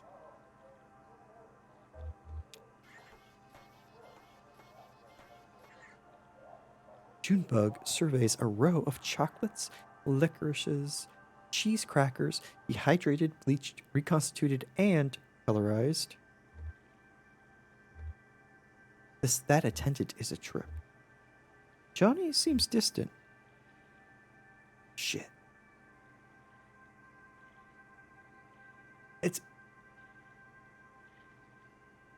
Is it interesting that Johnny was so focused in just a new kind of activity?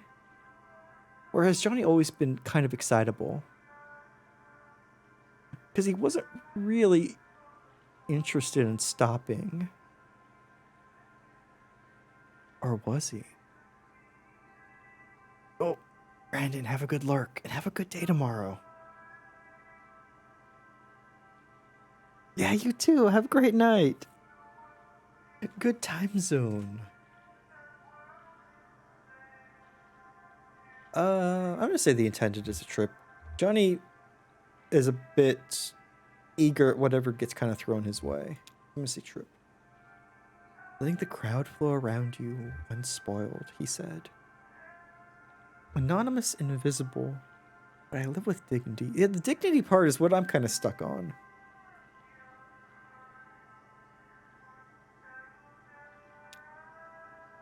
A bag on the bottom shelf is decorated with cartoonish pictures of vegetables.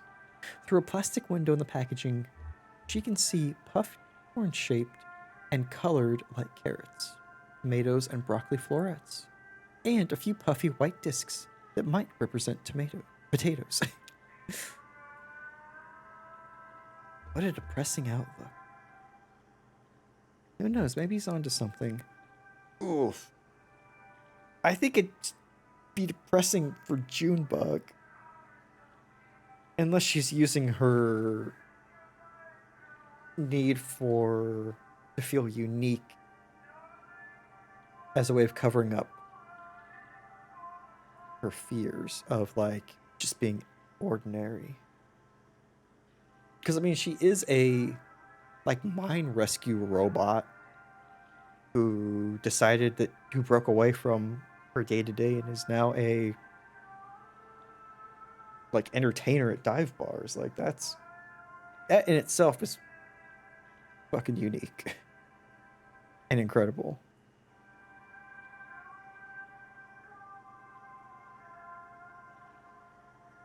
Maybe it is depressing because he sees her, or she sees him as someone. He's a mind robot. He's the people that she left behind. Happy to keep on doing whatever's put in front of them without considering their own want.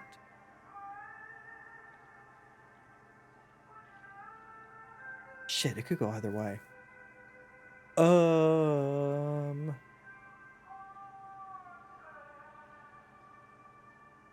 Right? Yeah. Both make a lot of sense. It does hit hard. The writing in this is so good. What a depressing outlook. Maybe he's onto something.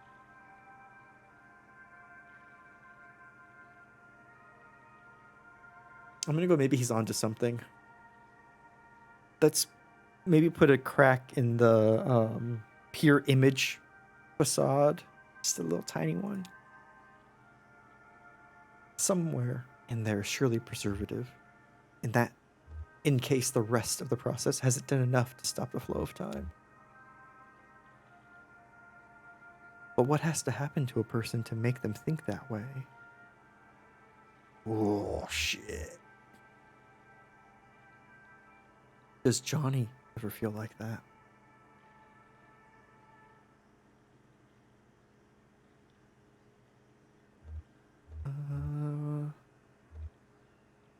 Yeah. Let's think about Johnny. Johnny's been a bit superficial. Just our interactions with him so far. So I wonder if there is anything going on, or what is going on kind of beneath the super excited about whatever new thing we're doing. He turns the bag over to look for the ingredients, but only finds a marketing blurb. Inspired by Royal vegetables. Ugh. Is Norm the attendant? Yeah, it's funny. Norm is the attendant. That's, yeah. Norm, the normie. Shit, that floodwater washed you halfway up out to sea. I was looking for you down by the new Konisberg. Same as usual, but ain't. Nobody there. And the river's deep as an elephant's. Oh, I didn't see you there, man. Pardon my language. What elephant? All right, you're no paper flower. I see that. Extending his hand warmly. I expect you must be Loretta. Enchanted to meet you. Sorry I'm late. Hey, is that coming on too flowery or something? Enchanted? Repeating it now, I feel a little silly. Enchanted sounds a pretty bit old-fashioned. Is that the kind of gal Loretta is? Yeah. Huh. I guess I don't know. But now I'm double embarrassed. How do you know Loretta? Do I look like her? You picked a funny place to meet. You're probably right about that. I guess I thought it'd be like neutral territory. We both live on the river. It's not very romantic though, is it? I met Loretta on the computer. We met each other there, I mean. Or I guess we spoke through the computer and agreed to meet. I don't know the terminology. I haven't dated in quite a while. Back when I met Greta, that's my wife. Excuse me, my ex. Or maybe I'm her ex? I don't know how to say it. Anyway, back then, there wasn't even such thing as computers at all. I mean, I guess there probably was, but I never heard of one. I worked in textiles. So here I am. Didn't work out with Greta. So what's your plan when Loretta shows up? Oh, maybe head down to the rum colony. Shoot, I forgot to ask because she likes to drink. You really never know these days. I guess first I'd ask her that. If she doesn't like rum, I'd maybe try to take her by the bat sanctuary. That's pretty romantic, in a sense. I mean, like misty valleys and ruined churches romantic. No, like flowers and chocolates romantic. Oh man, misty valleys and ruined churches. Can I date Norm? Of course, they've got that memorial there. That's a little depressing, actually. Maybe we'd kind of sail around that. Damn it all. I guess I probably missed her. I wonder if she'll agree to meet me again.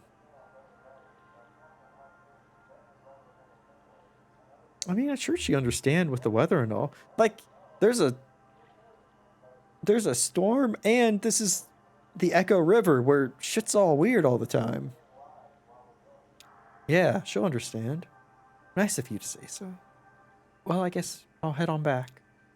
Hey, supposing the Reddit doesn't want to see me after all? I'm out of your league.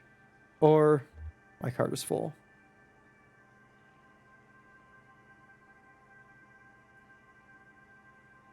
Yeah, my card is full. Oh, no, sorry, that's not what I meant. Actually, I wanted to ask you for some advice. I had to type up a sort of autobiography for the computer date, and I spent a lot of time on it, but I only got one reply. And that was Loretta herself. I was happy to meet her, but supposing she's lost interest now.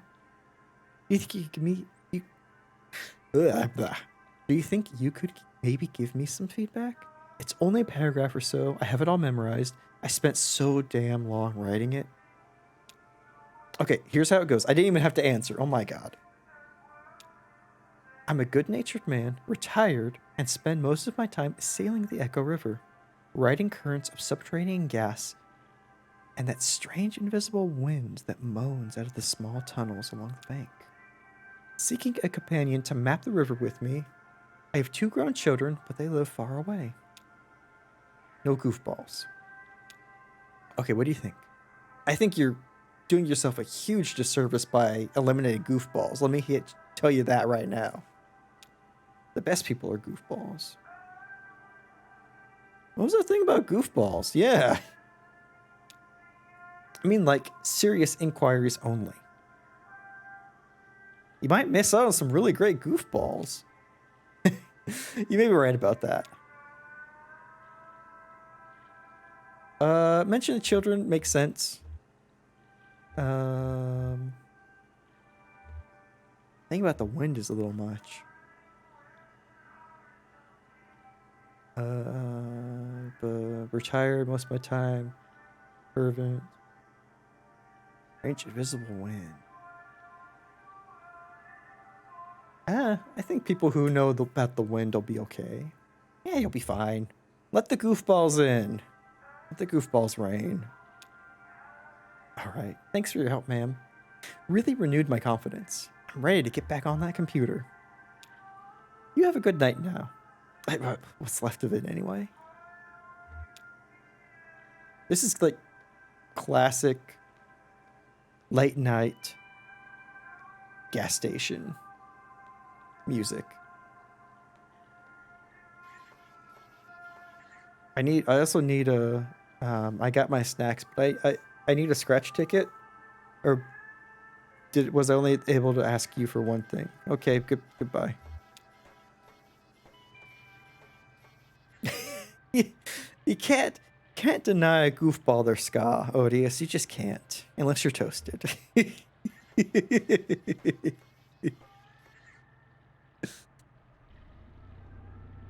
Sorry, Cricket. Nothing good on offer. Not even those little gummy pomegranate seeds? Why are we getting pomegranate seeds? You eat those, you can't leave the underworld. I didn't look. It's okay. I'll go check. Wish me luck. Good luck. Oh, shit, I'm Johnny.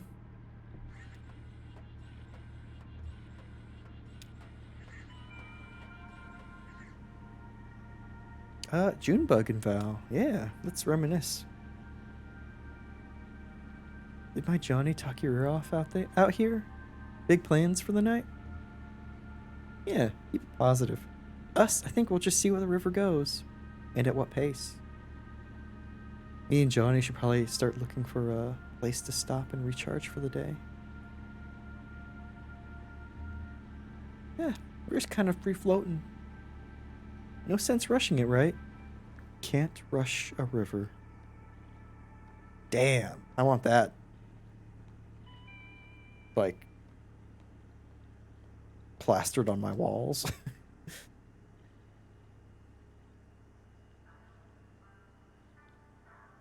You look like you've got that figured out already, Val.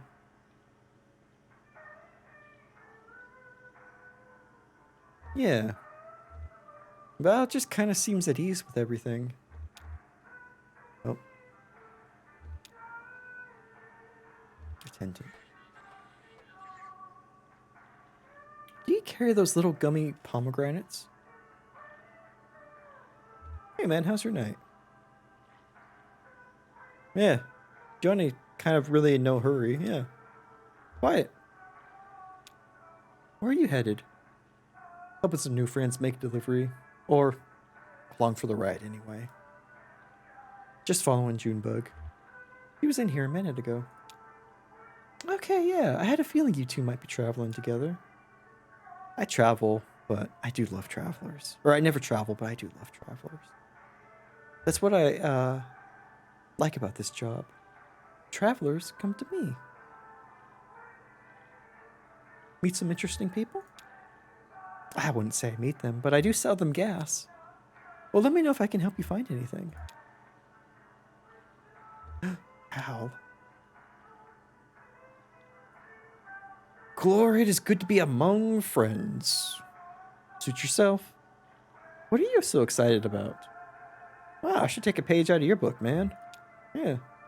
I'd give you any advice I could, little guy, but I think the most important thing I can say is, Glory, it is good to be among friends. Helps keeps things in perspective, I guess. It's a ritual of remembrance for me. Night particularly so. It's my birthday. I am 5 years old. You know what I say? You know why I say that? Well, I'm going to tell you. 5 years and some days ago, I set out on the Echo River.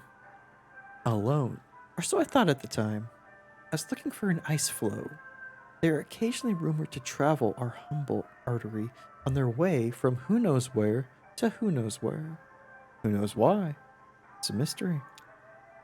An hour into the journey, my lantern gave out. I always carry 3 or 4 spares. You'll never catch me in the dark again. Lesson learned, buddy. But that night, when the lantern went out, I was stuck in the dark.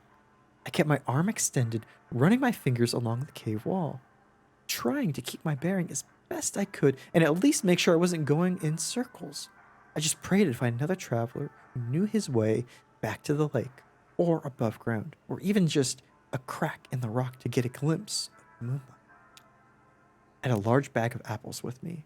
After a long while, maybe a day, I was getting weak. So I took my hand down from the rock to tear the bag open. Well, when I reached back out, I couldn't find that cave wall anymore or any other. I was totally unmoored, buddy, totally adrift. And it was so dark. I started counting time in apples eaten. I drifted in disrepair for 4 apples. Then I schemed and planned and dreamed for 2 apples. Finally, I came to accept my fate, lost at sea, and this phase I think would have continued indefinitely had I not come down to that very last damn apple.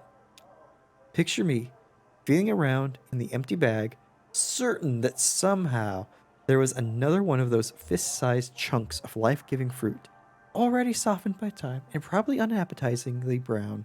Nope, that was it. Just as I was about to bite into my last meal, I felt a tickle on my upper lip. It hatched right then. Couldn't have been a moment later, or I would have eaten it. My last apple was infested by damn fruit fly maggots. Well, that should have been the end of it. I should have eaten that apple and that fly while I was at it and put an end to our little food chain. Suicide pact, but I waited out of mercy. After all, this fly was basically a newborn child, right? A gross insect child, but still a child, right? Born into darkness and famine, hungry and alone. I mean, can you imagine that? No other flies out there on the boat, and never would be. No other flies to welcome him into the world.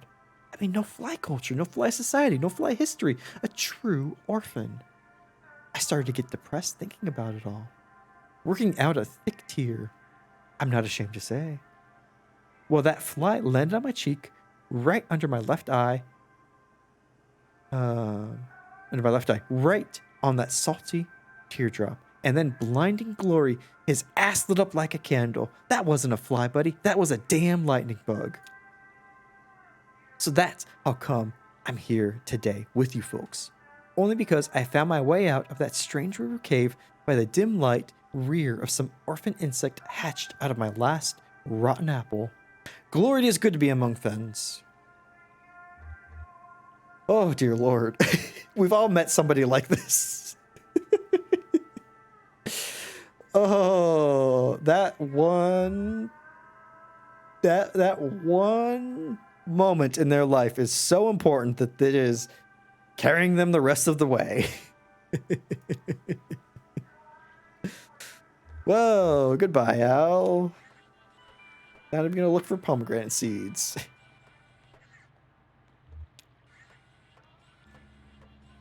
I wonder if Johnny can say it. Is Johnny gonna say it? Oh. That guy's a trip, that gas station attendant. Did you talk to him? It's funny, he actually reminds me of that frog we had for a bit.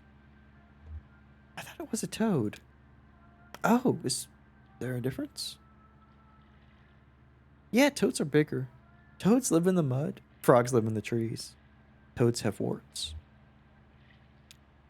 Huh, I never knew. Okay, so how does that gas station attendant remind you of a frog? He seemed more like a cat to me. The attendant, I mean. Yeah, he's more cat-like. Oh yeah, I can see that too. Aloof, but strangely chatty. Nailed it. Maybe we should pick up another one. A frog or a cat. Or an iguana or something. What do you want a pet for? Feeling lonely, Cricket? Or maybe a third person to travel with? Yeah, I wonder if he's feeling lonely. Not exactly. Not like that guy in the gas station. That guy lets the world wash over him. Static like a rock. But you and me both, together I mean, we're always moving. Always changing. I think it's because we feel safe with each other, you know? Free. We can try stuff out. Change our clothes. Swap pots around. Just play. I'm not lonely, just curious. Another person to play with. What else could we be? Yeah, you may be right, Cricket. I don't think that's a good idea. We can keep it in mind. Let's not rush into anything. I mean, you may be right. Makes sense for Junebug, because Johnny's very much a free spirit, driven by kind of impulse. But she does play along with him. She stopped by the side of the road for the people, or for us when our truck broke down. Yeah. Really think so? Wow, I thought I'd have to wear you down a little, like I did with the gerbils. Oh no. Oh, that's Kate. Coming to hit the road. River, I mean.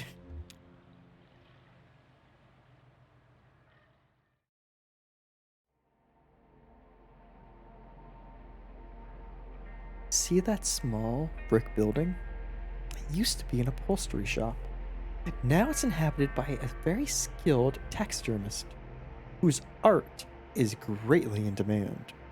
When it was an upholstery shop, it didn't see nearly as much business. The old shop's name has been lost to time and weather.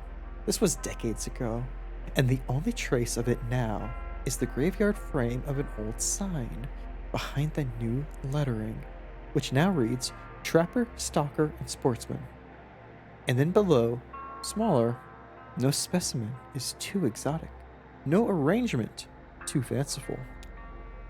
Some of the upholstery equipment is still there, too, and still sees active use.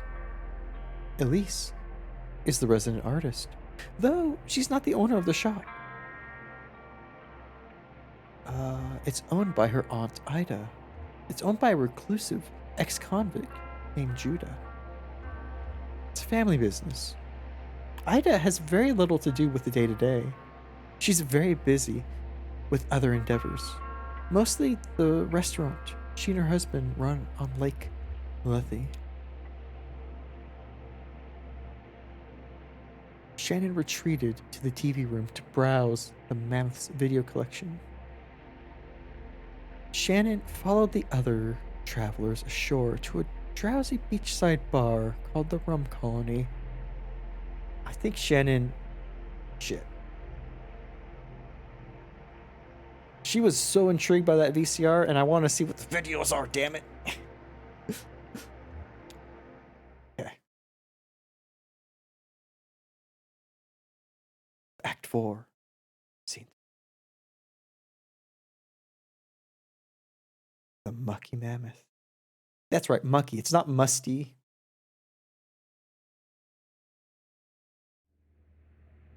Ember.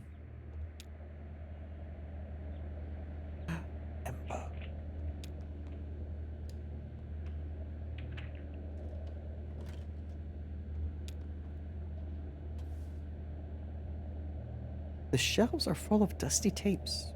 Some have been relabeled several times, the stickers piling up on thick spines. Birds, funeral thing, weather. Funeral thing. I want to know what I'm getting into in this place.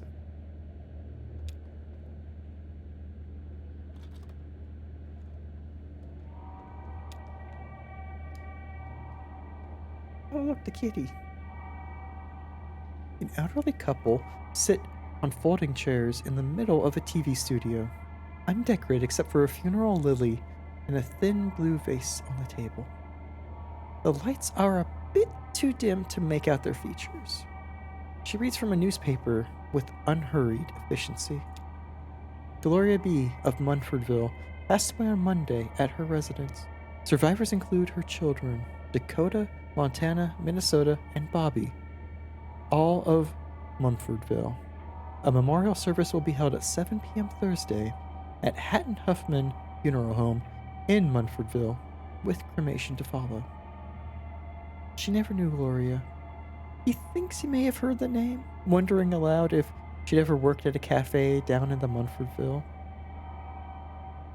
The woman who ran the place was once called Gloria, or maybe still is.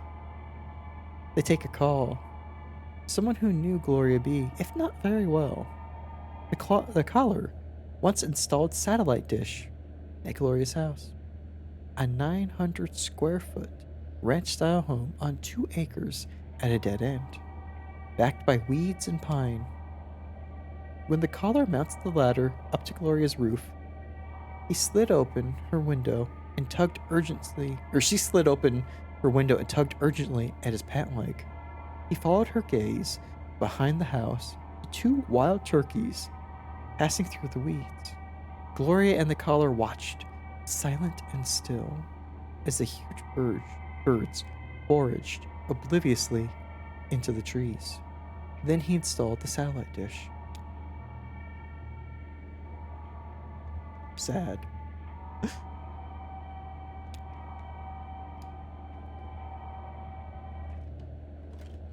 Okay.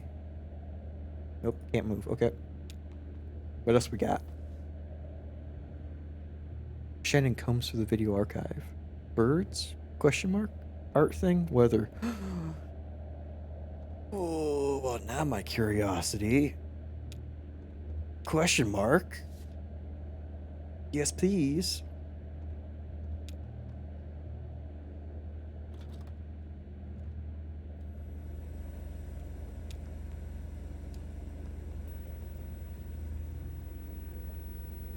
That awful hum.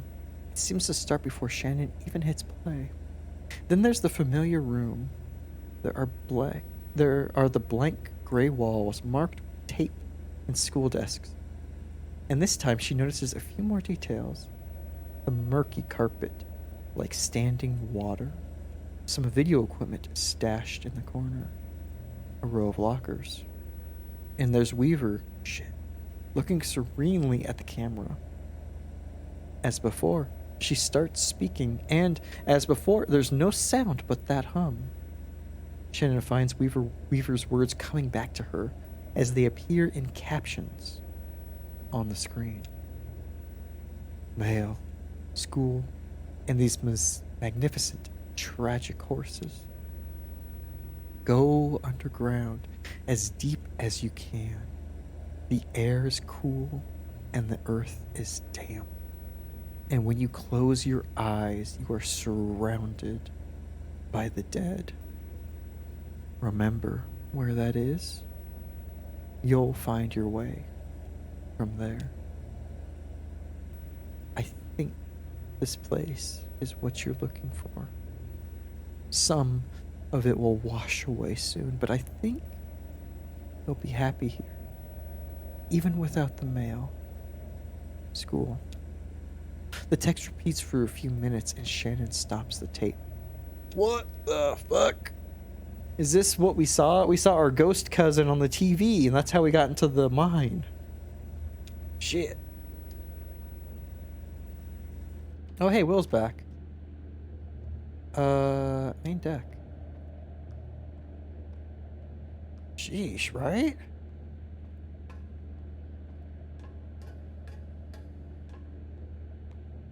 I want to talk to them. How'd they get a damn recording of that?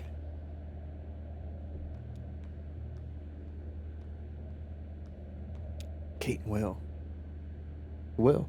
No, it was only a few notes. Slow and sad. Like funeral music, you know? I don't remember it being sad, just simple and unburdened. Maybe that's what funeral music sounds like to me. Unburdened. Oh, hello! Kate and I were just trying to remember the Mammoth song. But neither of us have heard it in years. Will just found the mechanism. In the mammoth's belly, hidden in gritty, matted fur. It's like a big music box, a slowly spinning cylinder covered in metal pins that pluck her dulcet guts and pump the bellows in her bowels. But some of the pins are rusted and worn away. Easy to replace, but if we can even remember what the notes were. Did I hear you browsing the archive next door? Find anything good? I found something pretty unsettling, actually. Where did all these videos come from? Yeah. Oh dear. I don't even know what's on half those tapes anymore. They used to be all movies and that kind of stuff. I like nature documentaries especially. Some people left home movies or little art videos they'd made. But the damn VCR devours anything you leave in it. It just switches into record mode at random, I think, and picks up whatever's coming in over the antenna. Of course, the only station we get down here is that WEVP, community television, you know. They've got that show with the gentleman playing the banjo in his birthday suit. I'm sure you've seen it. Oh, yes. And if there's no tape in the machine, when it tries to start recording, it makes this awful sound, like putting a squeaky toy in a food processor. I can hear it above deck. Awful. That's why I put the sign up. Please do not rewind after watching. At least that way, nothing gets taped over anymore. Where's this station, WEVP? I'm sure I could fix that, yeah. My hero! To Kate, we were talking earlier. She has an intuition for things. I just like to take things apart.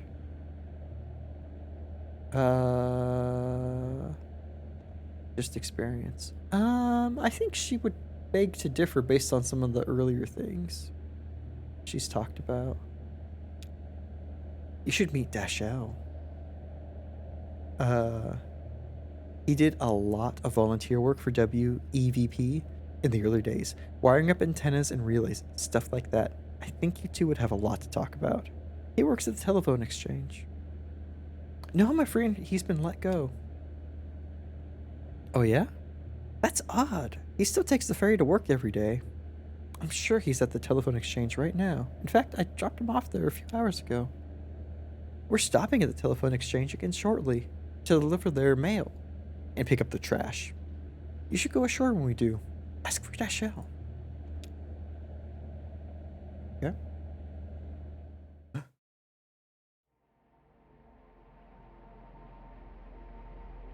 I rarely miss a chance to lounge on the beach around the rum colony. And I do enjoy a drink, though I don't find their signature liquor suits me. But this time I elected to stay aboard and shoot the breeze with Kate over some mineral water. Still, I heard reports. I heard the old man went a little deeper into his cups. Ezra told me about the dark corners. Junebug missed an appointment, but doesn't seem perturbed. Old man. Not at all surprising. He seemed to have some momentum, and Patch mixes up some pretty magnetic drink. Right? Sounds like a great place.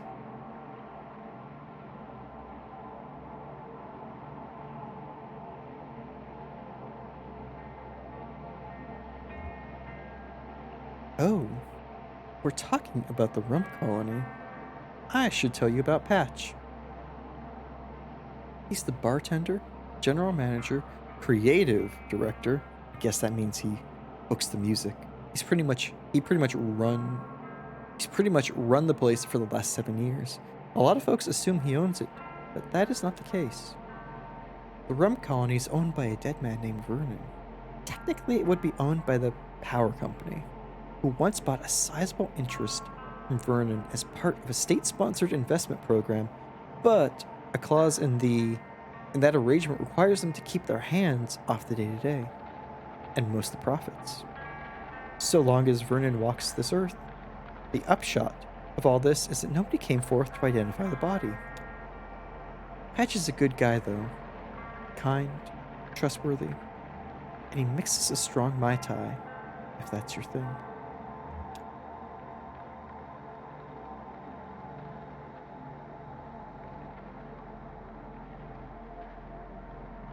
Now what's this?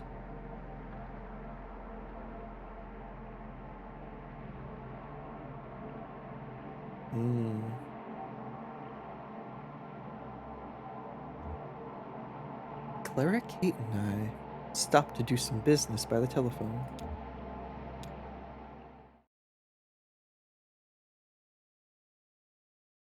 Act 4, Scene 4.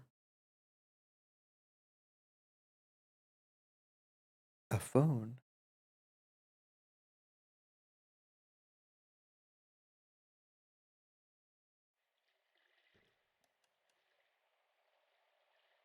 Shit. I guess we're gonna be here for a minute. Looks like they have a few calls to make. I should probably call someone too. Oh yeah? Who are you calling? I should call Julian. Oh wow, he's got a phone up there? I bet they all share a phone, right? All the birds? The big bird phone up in the sky. That's ridiculous. He uses the one at the museum. Makes sense. Well, guess I'll head back aboard. Might see if I can find any of the good stuff stashed in the maybe in the spice cabinet? Maybe in the medicine cabinet? That's where it belongs. Hell, who am I talking to? Don't listen to me, kid. I'll see you in a few. Phone time indeed.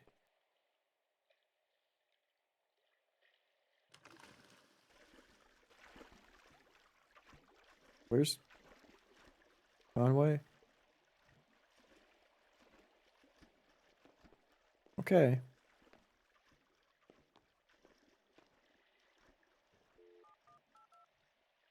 You got a snake problem? Well, how long have you been holding the snake, Odious? This is important. Hey, Mom. Happy Monday. Happy Taco Tuesday Eve. How you doing? Good to see you. You have 23 new messages. I remember going to a house in Aroostook County, Maine. I was 2, and we were moving, Mm. and we were driving up in a white Nissan station wagon with faux wood paneling. And it was the first time that I'd seen the house that I was going to live in for the next 7 years.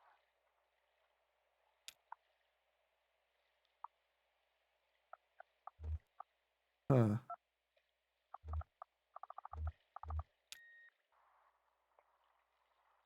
Being washed in the bathroom sink.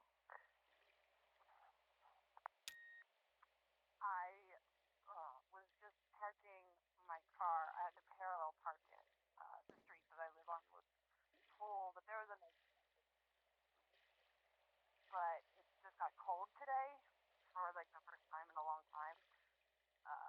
So I had the heat on. Um, and whenever you have the heat on in an old car, it definitely Oh.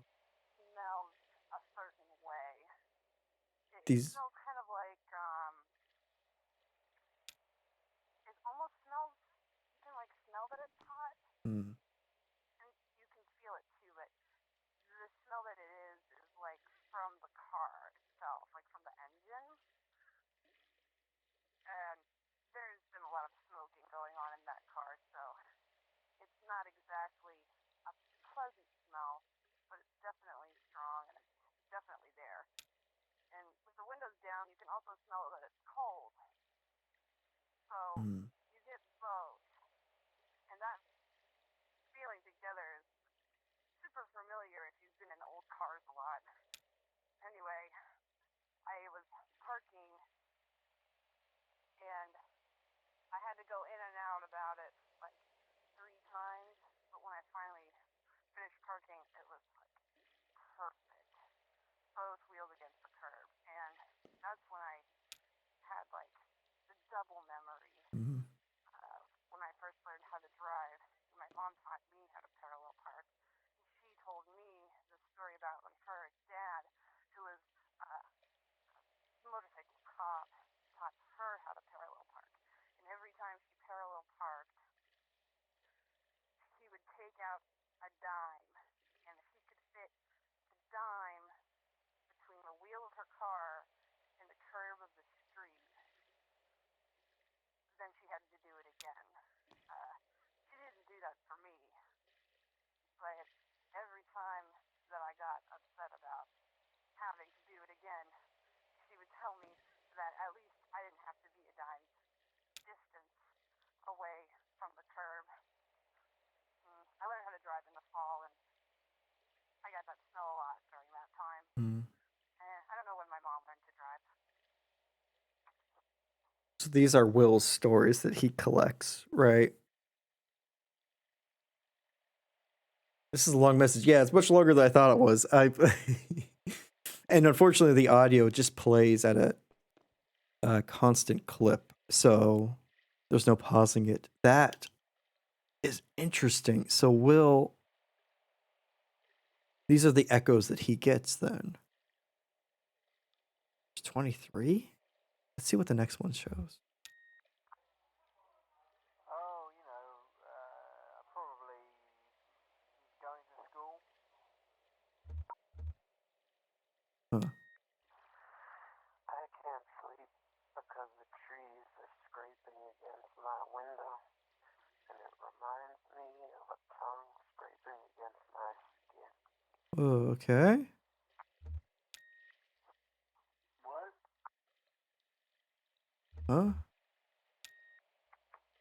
about to cross an ocean. I worry about my dog. It's very quiet for me too, Odious. It's just a hair above background. And it's pretty garbled through the filters they got.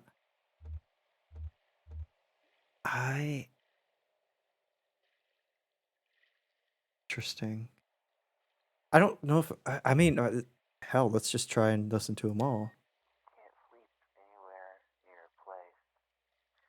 The gas is sold. What? Not when it's being sold, when it's not being sold.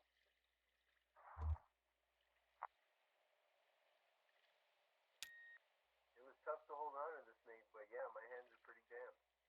Odious, was that you? Did you leave a message in this game?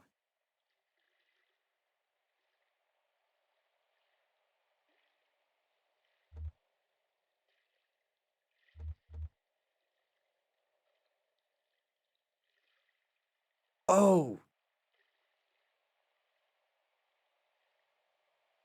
Shit.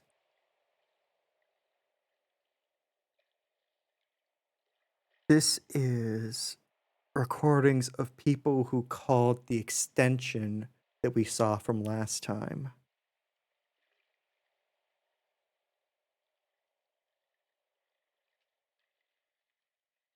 So, Odious, the message said, it was tough to hold onto the snake, but yeah, my hands are pretty damp.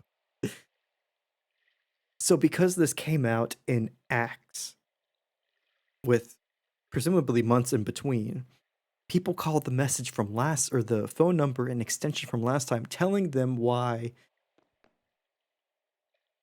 you can't sleep. Are you holding on to a snake right now? Those kinds of things. These are things that people actually left. Remember, you were going to call that phone number, Odious. This must be people actually doing that. Oh, Mom, I hope your evening goes well. Sorry to hear that your day's been a big ol' poopy. You need to do it now. Yeah, this is it. I was like, these all seem random. That would have been fun to call, right? That makes sense. I was wondering, like, what how is this going or how is this connecting to anything? This must be the phone getting what we called last time. Gotcha. Okay, I think I'm done. Hang up the phone. Okay, so these technically could still be the stories that Will is getting. To Ezra. Don't you go diving in too. It's actually really cold and kind of dangerous. Did he say where he was going? He's looking for the good stuff. I see. Still thirsty. Kate keeps some diet soda in the room closet, but you didn't hear it from me. It's next to the bleach. Bring a flashlight. Oh no, I don't think that's what he's looking for. So, any important messages? Every single one. Where are you headed tonight, small man? Uh, I'm looking for my family. Hmm. Looking for a new family? Or a family you lost track of? My folks disappeared. We met Ezra earlier tonight, and he's been very helpful. I'm hoping we can return the favor once we get back above ground. Poor kid was sleeping at the bus station and just lost track of his folks. He'll be alright. He's more at home down here than any of us. Trust me, I have an eye for it. Oh, I had enough to eat food. Oh, have a wonderful evening, Toasted. If you don't mind, what are you having? Thanks for coming by and for hanging out. I hope you have a wonderful day and a wonderful rest of your week if I don't see ya.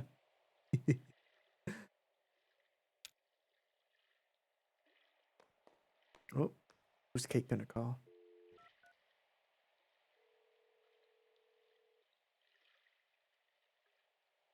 Ooh, spicy pork tacos? Nice. Enjoy. Kate, thanks for calling. I hope I didn't wake you up. Sounds good, right, Odious? 100%. No, I can't really get comfortable enough to sleep anymore. Except in the car.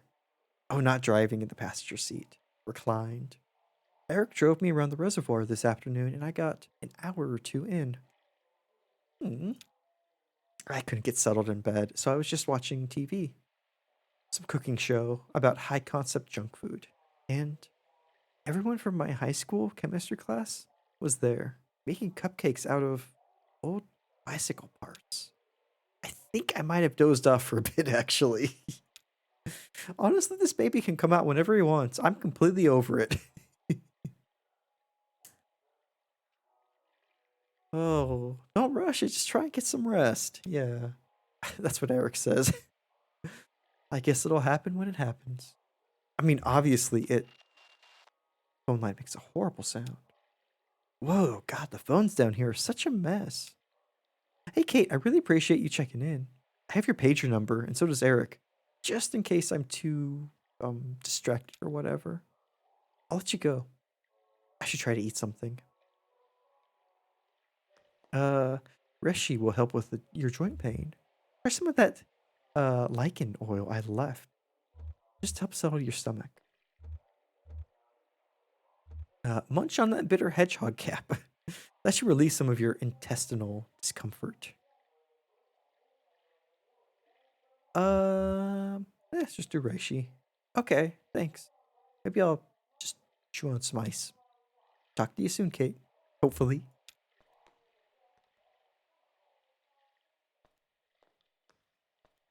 Just checking in on the client. Did I mention I'm a birth doula? Is everything okay? Wow, how does that fit with being a tugboat captain? Yeah, how does that fit with that? Some women choose to come labor on the boat, actually.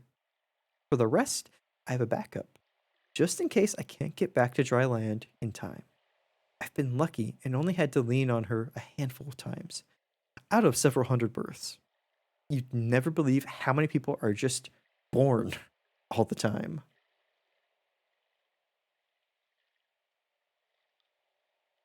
Yeah, is everything okay? Everything's great. Sounds like she's ready. Some women just know. It's amazing. Others are caught totally by surprise. Your friend went back aboard? Uh, don't worry, he doesn't know anything about your soda stash. You were sworn to secrecy. It's okay. I got rid of all that junk food anyway. I'm on a star, thistle, and grapefruit cleanse. Oh god, that sounds awful. Yeah, there could be sharks, right? Watch out for the sharks. Don't go swimming. And who are we calling? Or who are they calling? I'm glad you phoned. I was just thinking of you. Sorry I didn't call this week. I've been traveling constantly. You're sitting by the phone waiting for my call? That's so nice. Yeah, been traveling. Oh, that's fine. I visited the hospital yesterday. I went to visit Uncle Andrius, but they moved him. Now he's in a hospice care facility run by some old Polish nun. Everyone says it's very nice. I asked them about visiting, and they said he didn't want any visitors. He's just being stubborn. Yes, it's typical of Andrius. I was thinking maybe if you came to visit, he would see you. All those afternoons you two would go drinking beers by the river. Don't you think it would mean a lot to him if he could just say goodbye to you in person? We must take him at his word. Oh, Nadia. I'd never make it back in time anyway.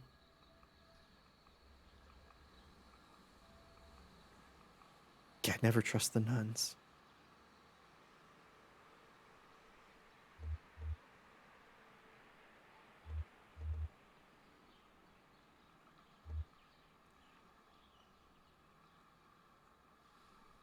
Yeah, it's true. You're a long way from home, Clara. Suppose it can't be helped. Oh, here's Mother at the door. We're going to try again to see him. I hope the tour is going well. Love you. Be careful. Oh, that's right. Yes, she's from Lithuania. And she's currently underground in Kentucky. My sister back home. She's very depressing to me this morning. My uncle Andreas is terminally ill and refusing visitors. And Nadia is making a stir about it.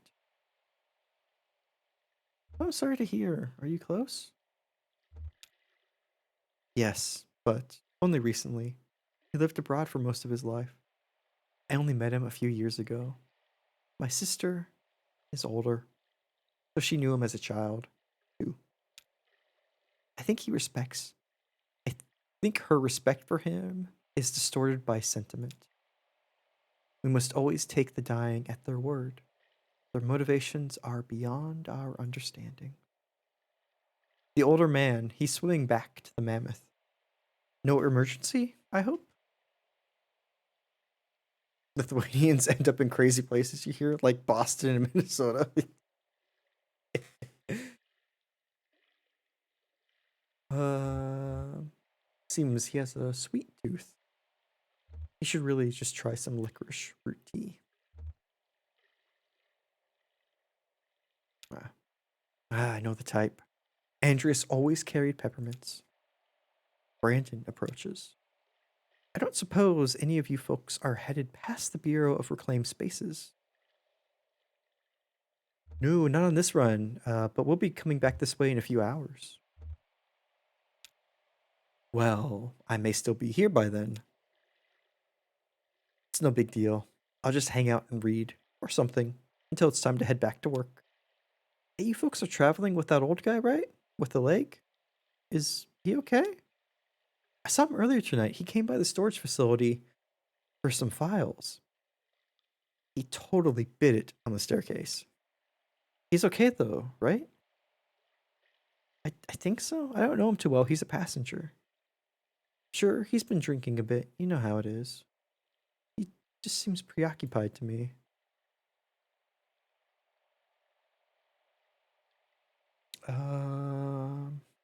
Preoccupied. Yeah, I get that feeling too. Back at the storage facility, he was asking a lot of weird questions. And he seemed distracted. Like, spiritually? Well, have a good night. Or, morning, almost. Hmm.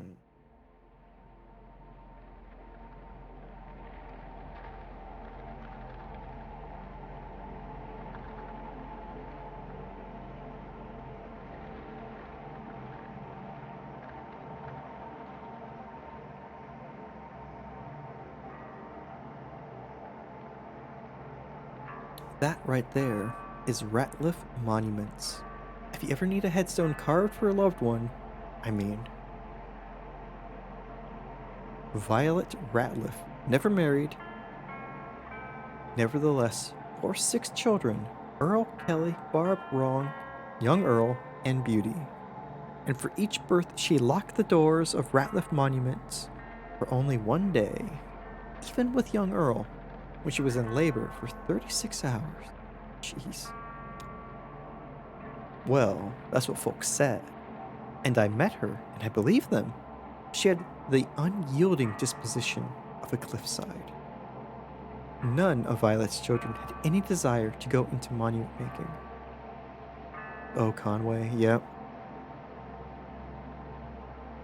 Oh, Conway, as we wind our way towards Lake Lethe.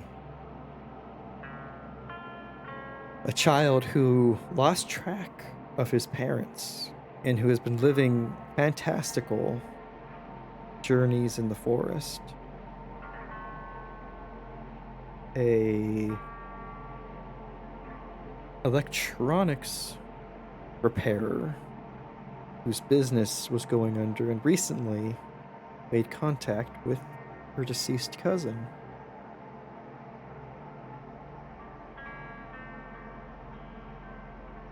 The more people we orbit around ourselves, the more I am certain we are heading towards our final resting place. Earl was more interested in car speakers. Beauty thought it was all a bit foolish. Barb was never good with her hands. Yeah, Barb. She ended up reading scripts in a call center where she only occasionally has to press a button or take down an order. Mostly she talks and listens, which suits her well enough. The run of the shop fell at last to young Earl, the only Ratliff still at home when his mother finally passed at 82, and who had the honor of engraving her headstone. He's done well, for the most part. His craftsmanship has suffered over time. It's his hands, cut and bruised by misstrokes, shaken apart from the inside too. He learned from Violet when striking a block of stone with a mallet and chisel to absorb the extra shock right into his bones so as to keep the apparatus straight and carve a perfect line. He spends his time outside work just caring for his hands, soaking his bones in salt water, and doing little exercises and stretches. It won't improve the straightness of his marks, but it might put off the day he finds himself unable to carve a line at all, scribbling on rocks, like his ancestors. That's the day he has nightmares about. He dreads it, though he makes no distinction between the two. Or he dreads it like death, though he makes no distinction between the two. Oh, Gabe! Pulling no punches tonight. Fifth existential crisis.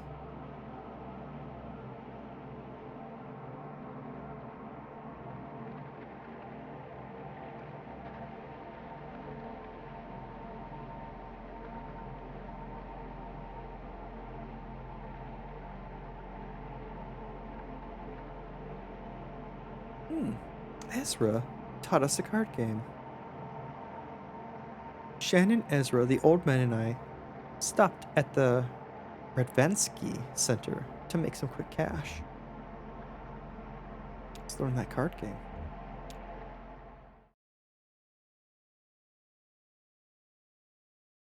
Act 4, Scene 5.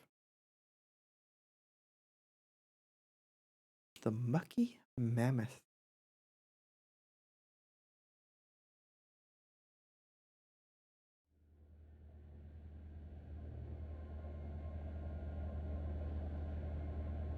Clara draws a card. 3 deep breaths. 8 white doves. 5 slow hours. Kate draws a card. 7 blue petals. 3 deep breaths. 8 white doves, 5 slow hours. To Kate, what are we listening to? Oh, just this tape a friend of mine sent me. They live in the desert. Vesinix? Something like that. Sounds good on the Mammoth PA. Yeah, that's the only way I listen to anything lately. Ezra, your turn, buddy. Ezra draws a card. We have 9 gray feathers, 7 blue petals, 3 deep breaths, 8 white doves, 5 slow hours, or 9 gray feathers, 7 blue petals, 3 white doves, 8 deep breaths, 5 slow hours. Let's see what the pattern. So we have petals, yeah. 3, 8, 5, and a partridge in a pear tree, exactly.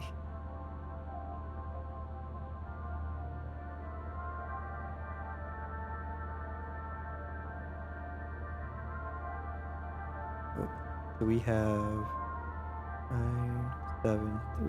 Okay, so it's either we swap the petals or we swap the dove. Or breaths and doves.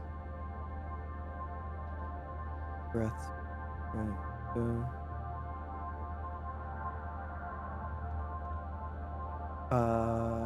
It was 8 deep breaths, right? 8 white doves. Damn it. Yeah. Will draws a card. 9 gray feathers. Stay focused. No, I've got it. 7 blue petals. And 5. Oh no, it was 9, 7, 3. To Ezra, this game is more difficult than it sounds, my friend. You still did pretty good. And we're only how many cards in now? 5 or something? I assume it will go to 52. It just goes until everyone forgets a card. I could go on a long time then. Well, not with this crowd. Yes. We're all too soggy-brained. I know I am. I even take homemade supplements for it. Shade-grown lichen, boiled with the peel of a lemon, then frozen and crushed with oak leaves. It's a scalp massage oil. You can feel it if I get close. Or you can smell it if I get close. Jesus. It dries the brain out a bit, which is helpful for a good memory. I can remember to use it often enough in the first place. Oh, don't worry, the soggy brain has its benefits too. If your brain is soft and damp, new ideas can make a clear impression, like a boot in wet sand. But, like wet sand, it can easily get muddied and washed away. So, there's a trade-off. See? It's a shame we can't have it both ways, isn't it? What's this game called, Ezra? Forgetting game. Pretty apt name for it. What about Foggy Brain? Soggy, boggy, froggy, you know? Kate likes to give her passengers the opportunity to make some floating around money. And that lab pays cash in small envelopes upon completion of their little gauntlet of non-invasive tests. It's a project of the university. I think they're studying... I don't remember. The mammoth also collects their trash. Mostly shredded paper, though Kate says once they left half a vending machine on the dock. But nobody seemed too interested in the lab stop that night. They stayed aboard and played a card game. I read a book. Let me tell you about it. It's set in a small town in the Pacific Northwest. It takes place in a castle. The setting is an office building. These are all your fears? Oh my god, forgetting things? Yeah. Oh. Foggy brain where you just throw information in random corners and then trip on it while stumbling around inside. I think we all have foggy brains sometimes. Let's see what this small town in the Pacific Northwest is. Don't tell me he was reading Twilight. The town is never named, but it's colorfully described. Woolly fog, broken coastline, provincial shopkeepers. Is more grounded in the effects of having a stroke. God. Yeah. I'm more just absolutely terrified that I am not perceiving something. Like I'm just looking straight forward, and then if I were to just turn to the side a little bit, there's this other like dimension of things that I just have not been paying attention to. You get clear brain in 4-hour intervals through medication. Gotcha. Stroke and dementia. Yeah.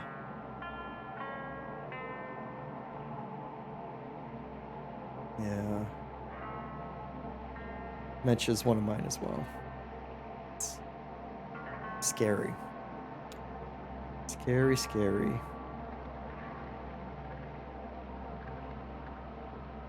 The main characters are mail carriers. They're co-workers, Mimi and Jen. Mimi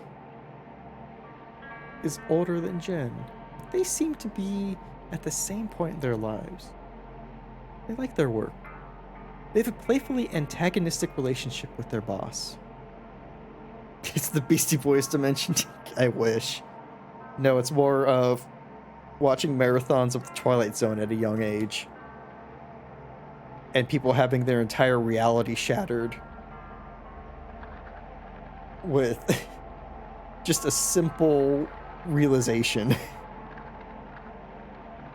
Although, I wouldn't mind having my reality shattered by the Beastie Boys.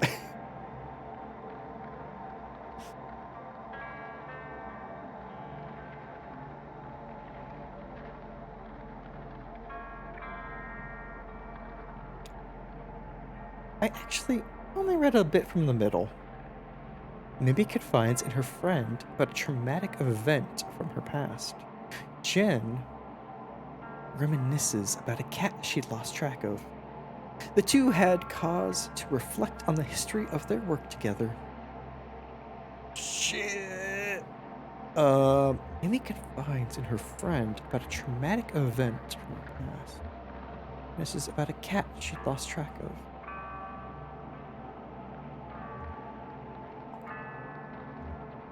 Oh, traumatic past. I don't know what the event was exactly. I guess I would know if I'd started from the beginning like the writer probably meant me to, but I've never found that way of reading suited me very well.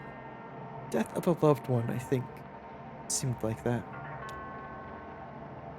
In my life's work as the Echo River's premier anecdotalist, I've always found that a carefully excerpted moment is more powerful than any epic history.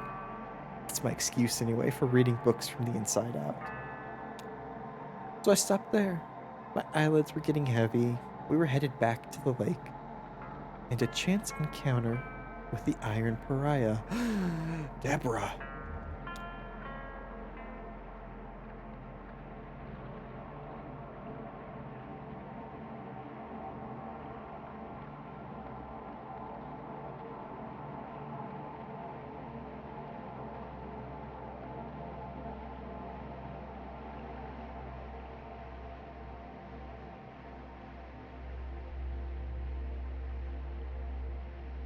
Oh wow, Odious.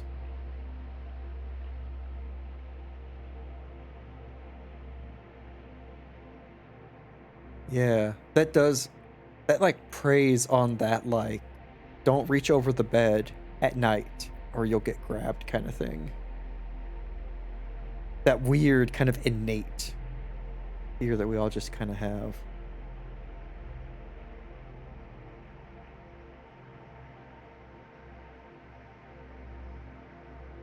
Oh. Ezra helped Kate forage for mushrooms. Yeah. Let's check out these moth mushrooms. Or deep, dark water. Yeah. God. Anything you can't see, right? It's fear of what we haven't, of the thing that we haven't perceived. Ugh.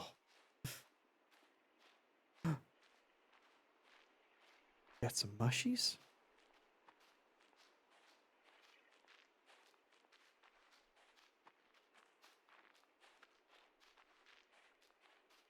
Oh, no way, Mary.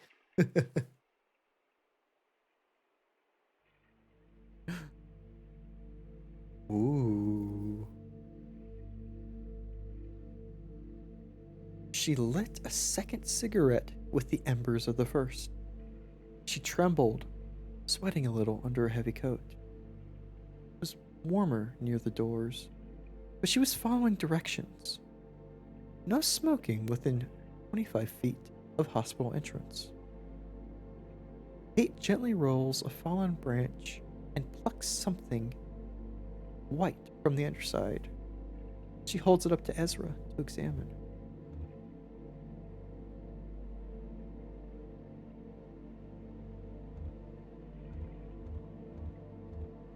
I think I've heard of the title before, but I never read that. Yeah. I'm gonna do this one because this is a. Oh shit, we're getting Kate's past. Yeah. She stood by a hot dog cart, parked at the edge of the sidewalk. Hiluro Cybella Oregons. The name is Angel Wings. Isn't that pleasant? They have a delicate, springy texture, and they're tasty, like sweet moss. Would you like a bite? Okay. Ezra's not really the kind of kid who gets bothered by things. Oh, there was a follow-up too?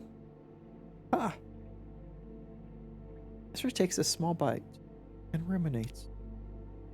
What do you think? Is it supposed to be spicy? I think I got a bug. It does taste like moss. Personally, I'd like to be able to tell where my food came from by flavor alone. I like to taste my surroundings, I mean. It keeps me connected to the whole thing. My mushroom hunting mentor told me it's useless to pretend to know mushrooms. They escape your erudition. The more you know them, the less sure you feel about identifying. She taps the cover of the small red book she's carrying. That's why I always bring my favorite guidebook. Kate points to a small mushroom growing in the dirt. Oh, here's an important one to recognize, though. Look, see the sort of greenish pallor on the cap? Amanita phylodes. That's Greek. Amanita means mushroom, and phylodes means um never mind. It smells like honey. Yeah, sort of nauseating though, right? Sickly sweet. Deathcap. That's the common name. It's killed a lot of people. This little mushroom, including a few Roman emperors. It's revolutionary. Even the Buddha died from eating a mushroom when he was very old. That's just what they do. Clear away old things. Make room for the new things. Pretty important, right? I've always thought they deserved a little more respect.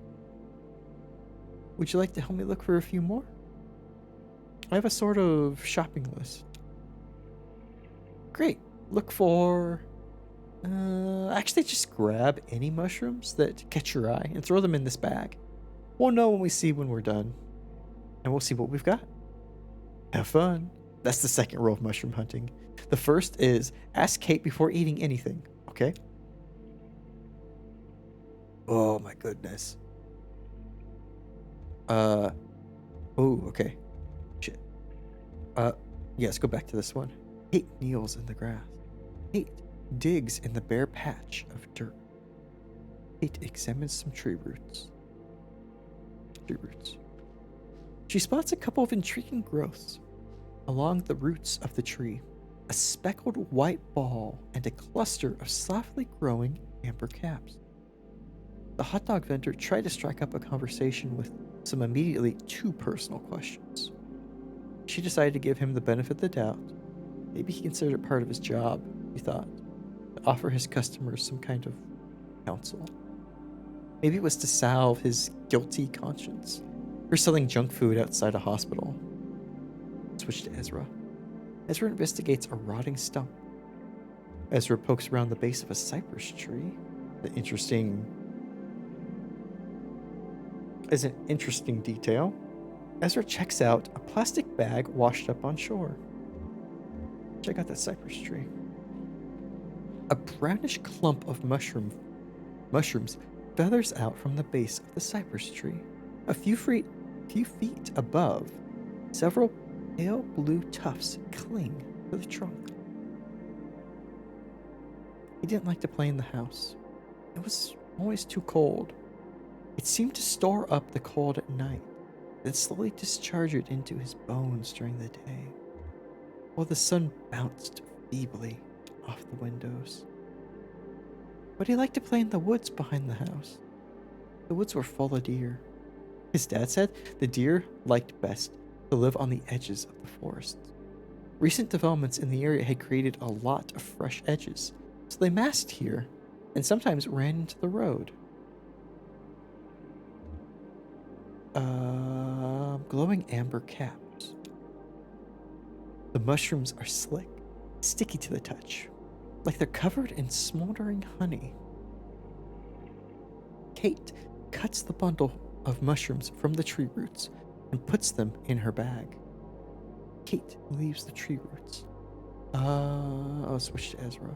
Ezra crouches to get a closer look at the brownish clump. Ezra examines the blue puffs. Prods one of the pale orbs with a stick, and it cracks open a little, releases a fine dust into the air. He felt like the world outside the woods had somehow slipped away while he was gone. And now there was nothing but the woods. He kept going.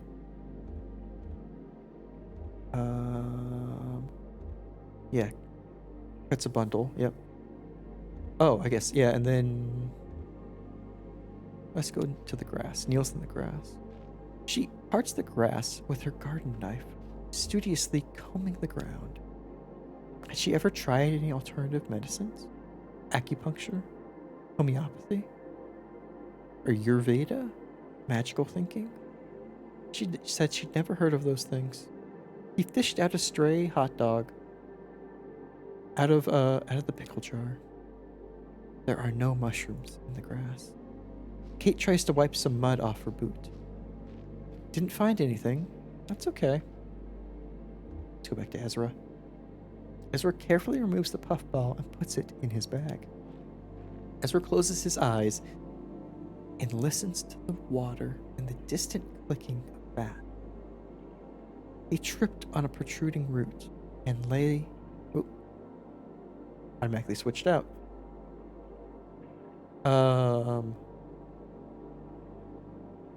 And lay for a while in the mud, examining the pale upper branches of a sycamore tree, listening to the soft ramble of faraway thunderstorm. Then louder, closer, and his hair stood on end, and there was the bird. You did. Yep, he fished a stray hot dog out of the pickle jar. I was confused. I was as confused as you are hearing it, reading it. I just found this one. Kate takes the bundle of amber caps from her bag. These ones are really cool. See how they glow a little? It's not enough to find your way in the dark or anything, but still pretty amazing. Anyway, I make a tea out of them. Pretty good for headaches. He puts the mushrooms back into her bag. So, What do your parents do for work, I mean? My dad used to sell windows. People were building a lot of new houses and they needed a lot of windows. But then they stopped building houses. My mom worked at a bakery and bar. Sometimes she would see the same people in the morning and the evening. The bakery closed and she doesn't work at the bar anymore. But she still goes there a lot to see her friends. Do you have a family? Oh shit.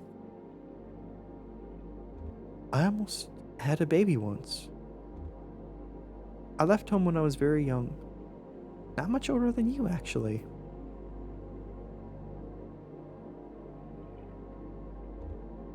This ties into her questions earlier about Junebug and Johnny starting a family. I learned a lot about difficult pregnancies, at least. So I know I can help other women. I got very sick. And the only thing that helped me was a funny looking mushroom called Collared Earth Star. Wow, shit. So this helps explain her natural remedy interest. And this explains her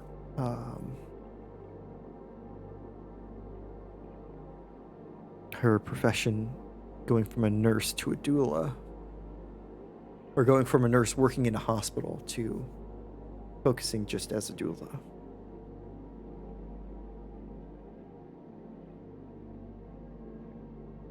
Shit.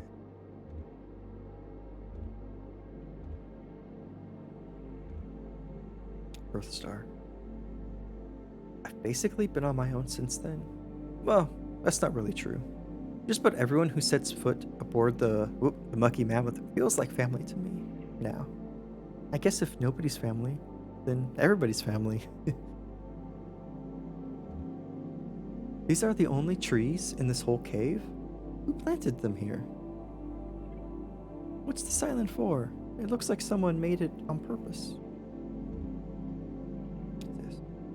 Right. Not many trees down here in the dark. Months later, she came across a book on homeopathic medicine in a used bookstore and bought it. She thought it was mostly bullshit, but found the author's notes on the unpredictability of mushrooms immediately compelling. Spiritual, even.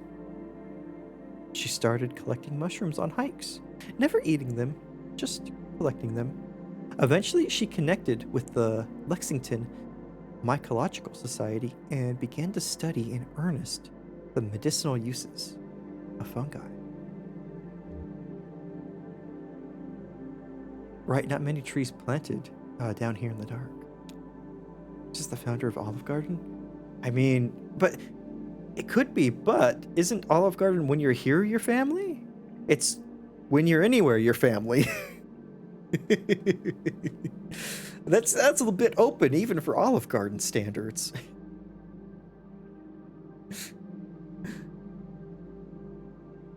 I know these are some kind of cypress, and they were definitely planted here deliberately by someone who gotta make. That's true. I mean, you could just start charging people everywhere for stuff at Olive Garden, or for like unlimited soup salad and breadsticks, even if they aren't at your Olive Garden, because they're somewhere. They exist so they can be charged for having an access to unlimited soup salad and breadsticks. It's genius. You've saved Olive Garden.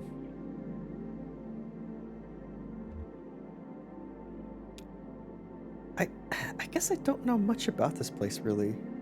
It's supposed to be some kind of memorial or something? Will would know more. Sorry, it's a mystery. Ezra kickstirred. It's a mystery. I'll search for clues. She puts out her cigarette, said goodbye to the hot dog vendor, and spent the rest of the afternoon listening to doctors and trying to understand the world as they did, as a list of discrete injuries to be mended. Ezra investigates a cypress tree. Ezra looks around the shore. Ezra examines a large stone monument. The monument is covered with lichen and painted text. Ezra reads the text. Rock graffiti, X plus O, forever. Let's take a look at that shore. Ezra steps on a plastic bottle. A wooden post projects from the sand nearby.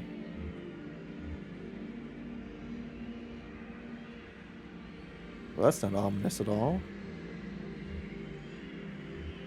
What's on the wooden post? A groove is worn near the top of the post. Ezra inspects the context of his pockets. Alright, what have you got? That stone face monument has XO, X plus O forever painted on it.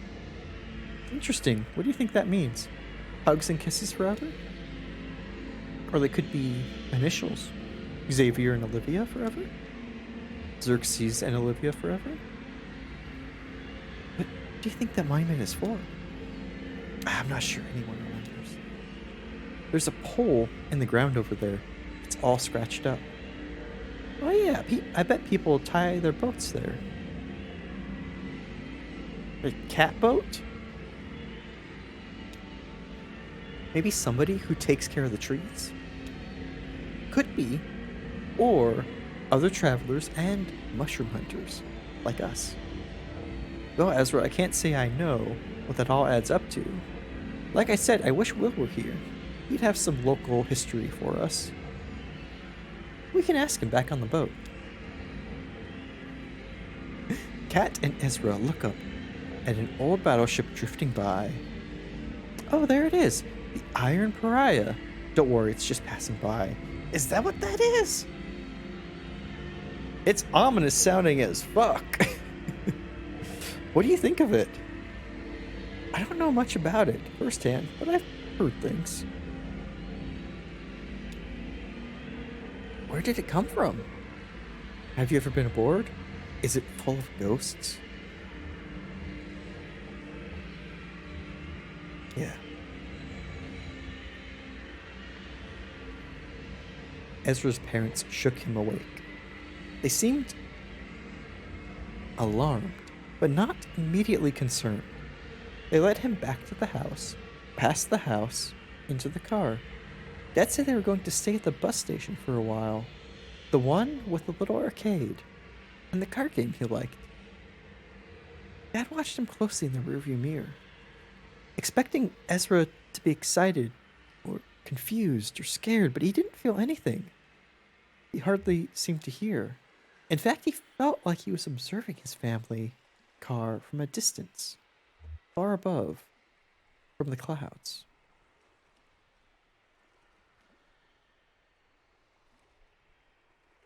Because we were with Julian then, the eagle. Okay. Oh no, I've never been close. I have to admit, I'm a little curious, but, well, sometimes places get an aura of the forbidden about them. It just seems best to stay away. Plus, it would ruin the mystery. I've heard it was in the Civil War.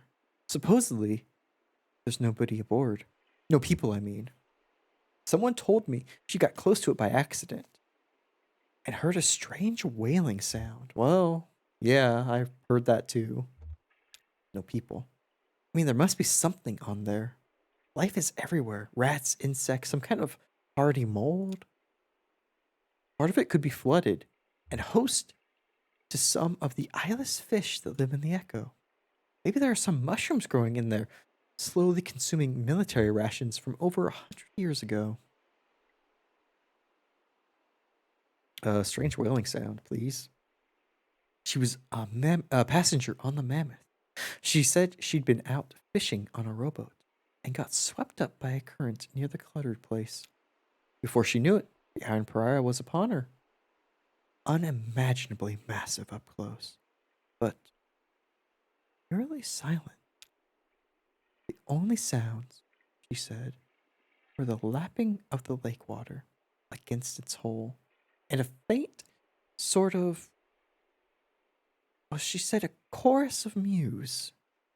I'll be damned if I know what that sounds like. I've never gotten close enough to the ship myself. More mysteries, they do pile up over time as people forget the details. Thanks for taking me mushroom picking. Mushroom hunting. You can pick apples because they're right out there in the open. Mushrooms hide. You have to hunt for them.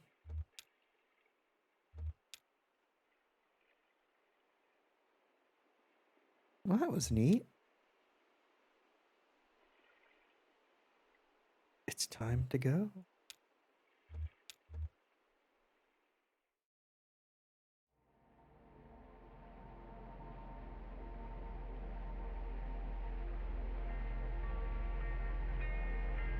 See that rough circle of rocky protrusions near the shore? It's more intricate than it looks. More than 2/3 of it is actually underwater. I haven't seen it myself, but listen to this. It's man-made, and the rocks weren't placed according to their size. So what's visible is a more or less uniformly random selection of the overall shape. It looks like it might be a spiral. All told, or maybe some kind of meditative labyrinth. At the head of it is a petrified oak stump that was moved here from above ground, of course, decades ago. That's where the ceremony took place. The side stories are so compelling, right? It's just, they know the right amount of detail to give and still let things be mysterious. The kind of surrealness of it never really goes away the more we learn, which I love, and which really you don't see a lot of with stories that deal with surreal. They over-explain, they overgive reason for things. Even if there is a reason, the audience doesn't need to know. The mystery is what makes it more interesting for me. Because when it's a mystery, there are an infinite number of possibilities, and you can just continually thinking down paths of them and what they could mean and how things could connect. And this is keeping that mystery alive. And fuck, I'm impressed. The Lock-Lucks were married here. Many frail-tongued observers said they should just go with Lock or Luck, or split the difference with Look, or even Lick, or really anything else. But it was never going to happen. Marge Luck and Earl Locke met in prison. Greta Luck and Norm Locke were high school sweethearts. Shit. Greta and Norm from the gas station. Billy Luck and W.H. Locke met in line at the DMV. Well, gotta go with Greta and Locke. It's more tragic. They took a chemistry class together where she challenged him to shoot the moon, learning formula and compounds well enough to answer every test question exactly wrong and achieve a perfect failing grade. Their engagement was welcome news for the family businesses, who had been looking for some opportunity to merge interests. The Locks ran a busy printing press, and the Lucks managed a fleet of bicycle couriers. These were the Locks of Lock Large Animal Storage and the Lucks of Luck Family Nut Company. Well, I gotta go with the Nut Company. Someone surely in some branch of those two great trees had elephant husbandry on the mind. This is all speculation. The fuck, and it even ties into elephants. The ceremony itself was humble and perfunctory, and it must have somehow involved these rocks. Maybe they walked around them in a spiral, like a symbol of their ever-tightening bond. Probably the rocks mark the boundaries between the two families. Lux on the inner loop and Lux on the outer. Or the other way around. Ever-tightening bond. And it must have also involved that petrified stump. Neither family is particularly religious, but rumors persist that the officiant wore a robe. Clothing. Yeah, oh no, yeah. You know me, I gotta go for a doomed either romance or anything. Shannon helped me fix up a mushroom stew in the kitchen. Shannon and her friend set out in the dinghy to deliver a package at the telephone exchange.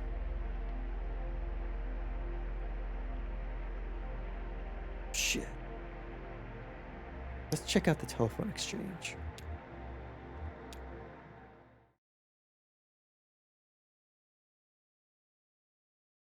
Act 4, Scene 7. Echo River Central Exchange.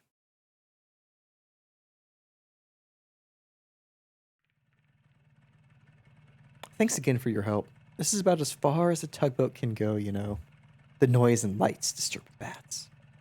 I usually send Will, but I thought you'd like the chance to meet Dashiell. Think Dashiell? He's the guy who worked at the TV station WEVP. So you'll pass through the Bat Sanctuary, which is really nice, by the way. Be sure to check out all the plaques and stuff for cool bat facts. Plenty of time. Anyway, the Echo River Central Exchange, or excuse me, Consolidated Auxiliary Switch number 30. They changed the name when the power company took over. Anyway, it's just on the other side of the Bat Sanctuary. This package is going to Poppy. She's an operator. The operator. We'll meet you on the other side at Sam and Ida's for our scheduled early breakfast stop. Just follow the river. Can't miss it. Oh, I almost forgot.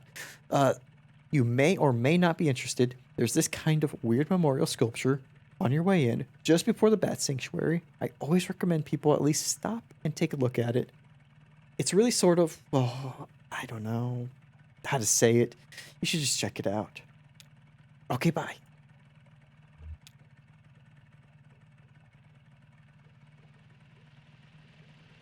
All right. Oh, want that light on.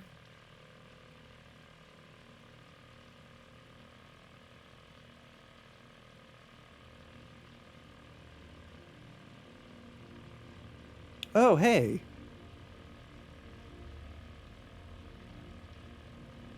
Isn't that the same shape as was at that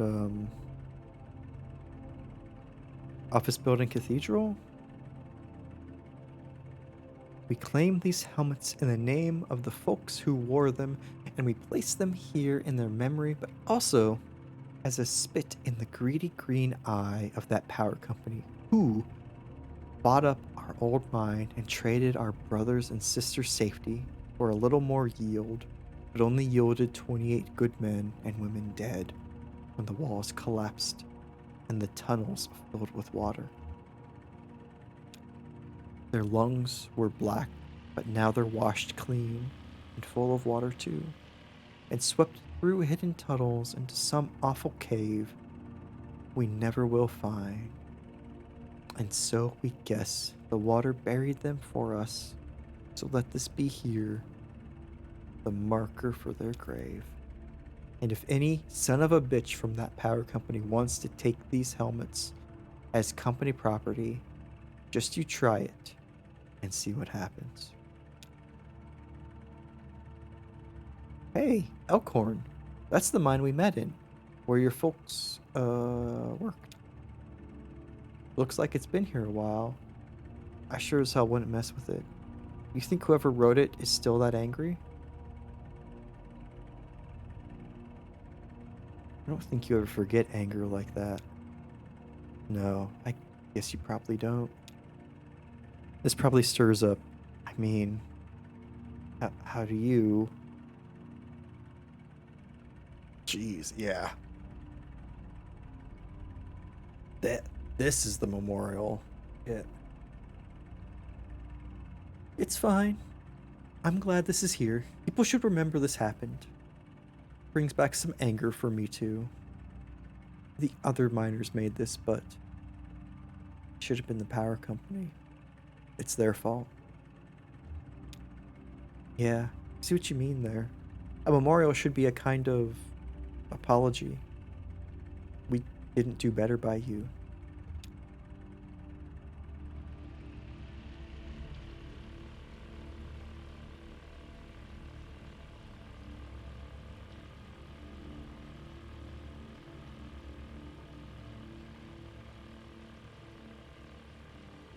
Whoa.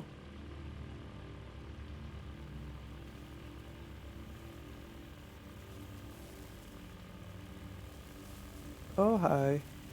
Working at the...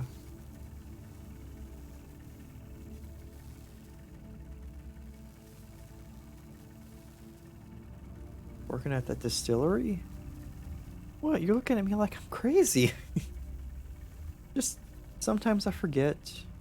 Don't even really know you that well. You feeling okay? Nothing. Oh, sure. It doesn't hurt anymore, my leg. It's just kind of numb. Like it's not there. My shoulder too, actually. That's an old one, though, from an accident. I'm lucky I just had some nerve damage there. It probably should have been a lot worse.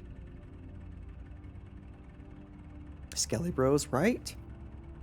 You know those guys from the distillery are just making the best of a bad situation. Just like the rest of us. Hey, one of them said to me earlier they could even help me take care of these medical bills for my leg. You know? Get it all together on a plan. Consolidated. What? Why did you talk to them about that? Sounds like a really bad idea. If we can find her, maybe Weaver could help get you out of this thing with the distillery. She has some experience with them. Yeah, when did you talk to them about that? Oh, they're around. They're pretty much everywhere you look. On this river.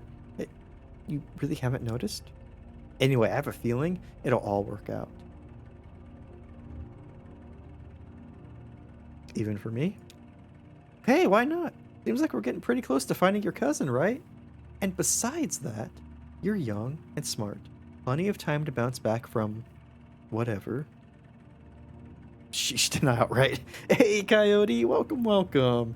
Happy Taco Tuesday Eve. I hope you're having a fantastic one. Listen, that old truck I've been driving belonged to my boss, Ira, Lizette's husband.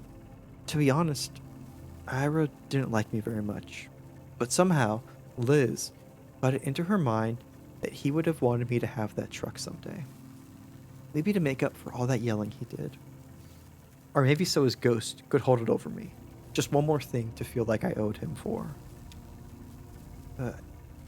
Anyway, they got their own trucks at the distillery, and now that the antique shop is closing up, I got no use for that old truck. I was thinking you could take it. Yeah, right? Stalking Skelly Bros?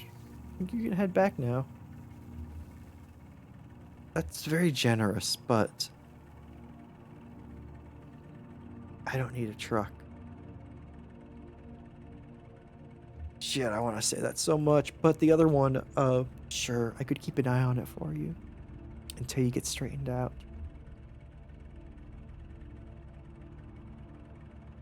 It seems kinder.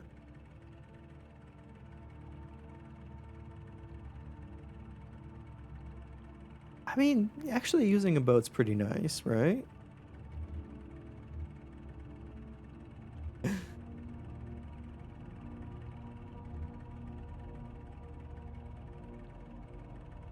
Oh, I know. I know. It's... Ugh. I barely know you. Feels a little cold, even though it's the truth. And they have bonded. It's very generous, but I don't need a truck. Feels appreciative enough And also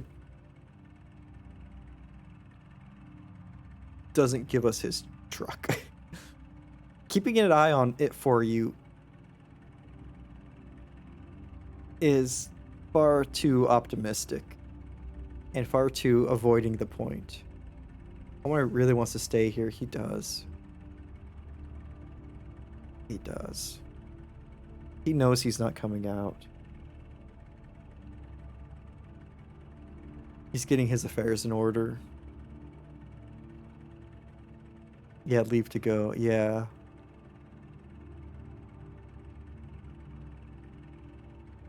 It is what it feels like, yeah. Also, why would you need to consolidate doctor's bill to someone from one doctor? It's I think they mean consolidating his bill, which is in multiple payments with his debt in the distillery. So he just owed them more at their high interest rate, potentially. So even if he had a chance of paying off his debt, it's further diminished.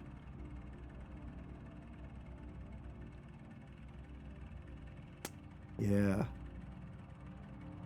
They want to do him a favor by giving him more debt to them. Yeah. They are not trustworthy people. I don't need a truck, and I want to hit at the heart of what's going on. You could drive it around while you figure out what's next. Hell, you could sleep in it if you need to. It's big enough. People don't understand debt. It's scary. It is. And some people are more than happy to give you it. More than happy to. Well, just think about it anyway. You'll be doing me a favor, you know. One less thing to deal with. Conway, my man, you can't. Giving up. You're just giving up. Thanks, college, right? Sign. Visitors to the Echo River small-footed black bat artificial hibernaculum and sanctuary are asked to take extra precautions in order to prevent the introduction of foreign fungal contaminants and the spread of white nose syndrome.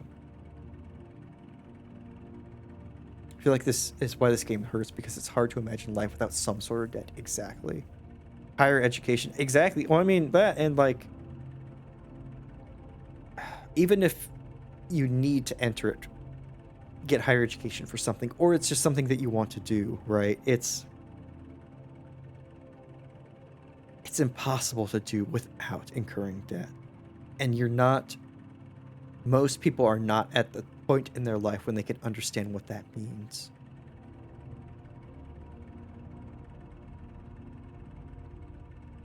Please do not visit this sanctuary during the same day in which you visited any cave known or suspected to host bats infected with white nose syndrome. Please do not leave your vehicle. If you must leave your vehicle, please remove your shoes, clothing, jewelry, headwear, and eyeglasses to ensure that you do not bring any foreign spores ashore with you. Yeah, unless you're from a very specific background, 100%. Please do not touch any bats or structures. The small-footed black bat is confused by light. If you are using a lantern or other artificial light source, be aware that it may attract and confuse bats. If you are approached by bats, do not panic, relax, stop your vehicle, and switch off your light. Never touch a bat.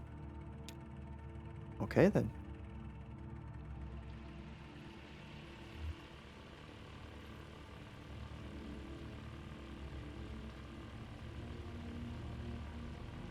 We're going to see a huge decline in specialist jobs. Well, I mean, I do wonder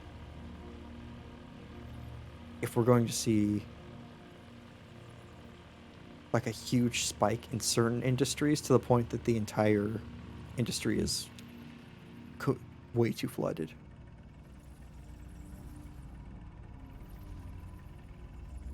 Really odious. Really? Yeah, like how many industries are just completely fucked because they can't find people.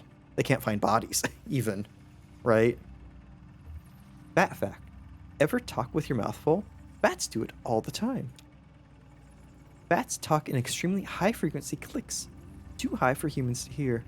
Then they use their powerful ears to scan the echoes of these ultrasonic clicks by comparing very subtle differences in the time these echoes take to come back.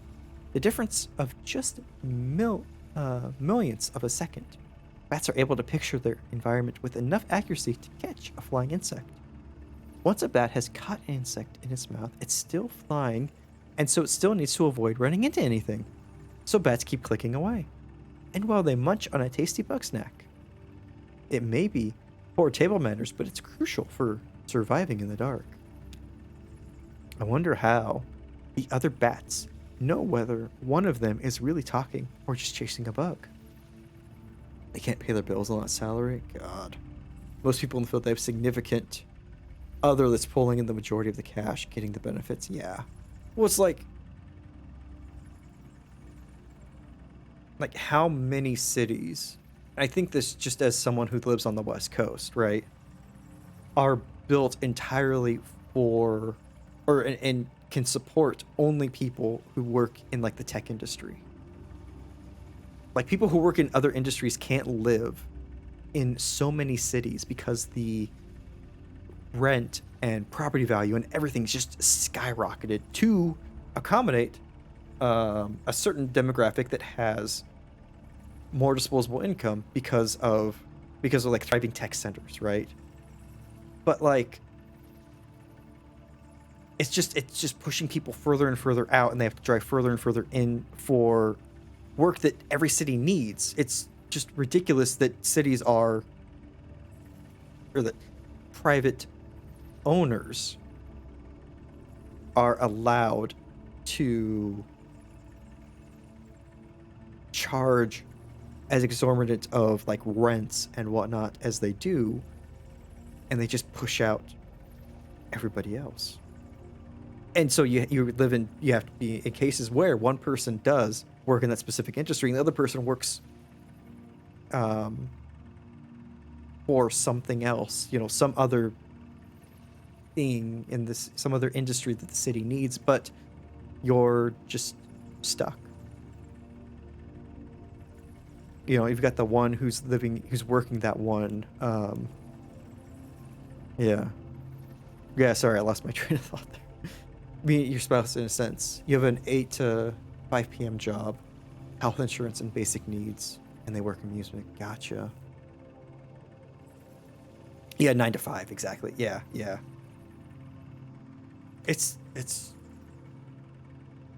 ridiculous in a country like this that exists. Absolutely ridiculous.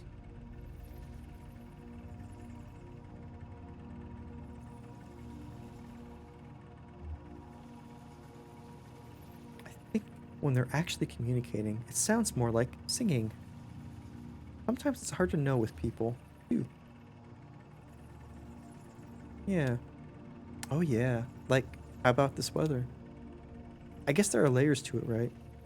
Sometimes you just need to get the other person talking so you can check their body language or hear what their voice sounds like. Find out if they're friendly or angry or drunk. Of course, you say that Conway.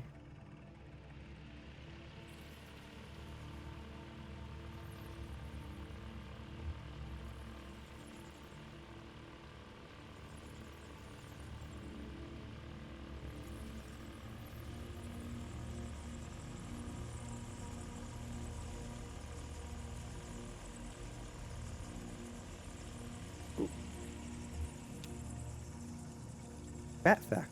The small-footed black bat's natural diet mostly consists of moths and other small insects that breed along the river.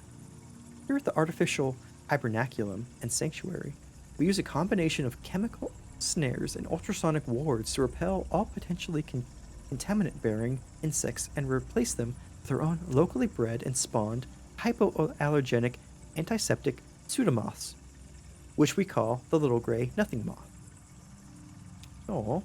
You made me thinking that other moths and insects the small-footed black bat would have been eating are very much relieved that their natural predator has found another food source. Not so. We've installed netting and highly effective moth traps along the river where small-footed black bats normally hunt to balance their escape from the food chain. Jesus. But eating moths isn't the only systematic contribution these bats make. They also produce a potent fertilizer in the form of guano that helps plant life thrive along the river. Along the Echo River, the shore of the... Wait. That helps plant life thrive along the Echo River, the shore, to the shore of the Lake Lethe? Lethe? In order to minimize sanctuary's impact on subterranean agriculture, we collect the precious guano here at the hibernaculum and manually distribute throughout the caves. It's a full-time job. Sounds like a lot of work. It's an important job, but to be self-sustainable, and I don't know if you have to sustain it, a mountain of debt from college, acquired. It's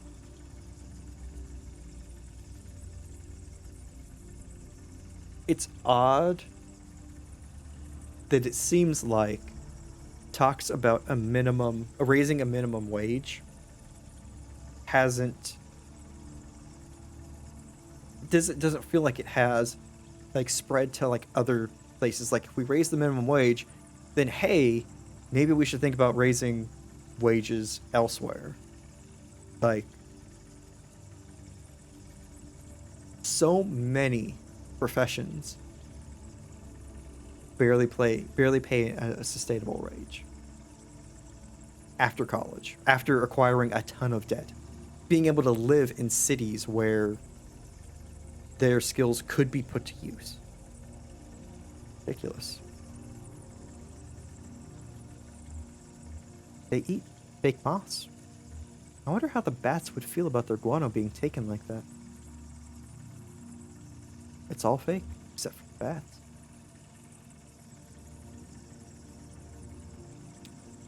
Yeah, I guess so. Reminds me of that guy Donald and his crew down there with the computer.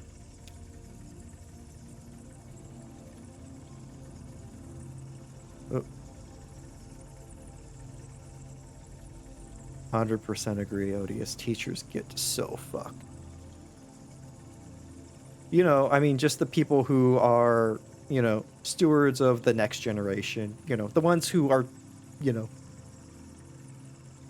helping make sure that everything can continue because we have a learned and intelligent next generation. Just, yeah, let's not give them any money whatsoever. They'll figure it out on their own. It's ridiculous. Right, it's reassuring to know someone's taking care of everything for these little bats.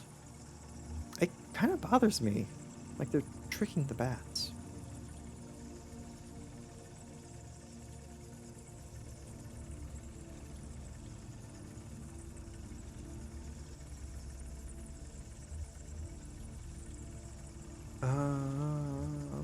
Like they're tricking the bat. Yeah, in this case, I think it's about survival. I mean, if that's the bottom line, what's the difference? Like the folks in the mine, you said they had to buy stuff. Fans, canneries, all those little trinkets to make it bearable. There's still a lot of stuff down here. It feels cluttered, but human. Does your credentials particularly bother you? Because even colleges that are in low-paying states still charge a shit ton for that degree. Yes. Because they can. Like they know how, yeah, exactly, yeah. Who the fuck cares, right? They don't care. They get the money. Someone else has to manage the debt. They're walking away scot-free. Because who the fuck cares? Oh. The curriculum expectations are horrid too. God, I bet. Oh, and I mean, just the what it takes to get like certified and have just graduate with that, and with your intention being, you know, that is your profession. Fucking awful.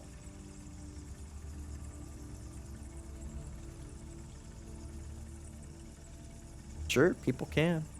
But what about bats? You get all kind of philosophical when you're drinking. Did anyone ever tell you that? Pretend we're home and we can make it anywhere. I mean, all people need is pretend we're home and we can make it anywhere. What about bats? Hmm. Maybe we'll have to teach them. Hell, what am I saying? I know about 100% we're more on the subject of bats now than I did when we came down here. Your degrees in music education. Oh shit, what's that?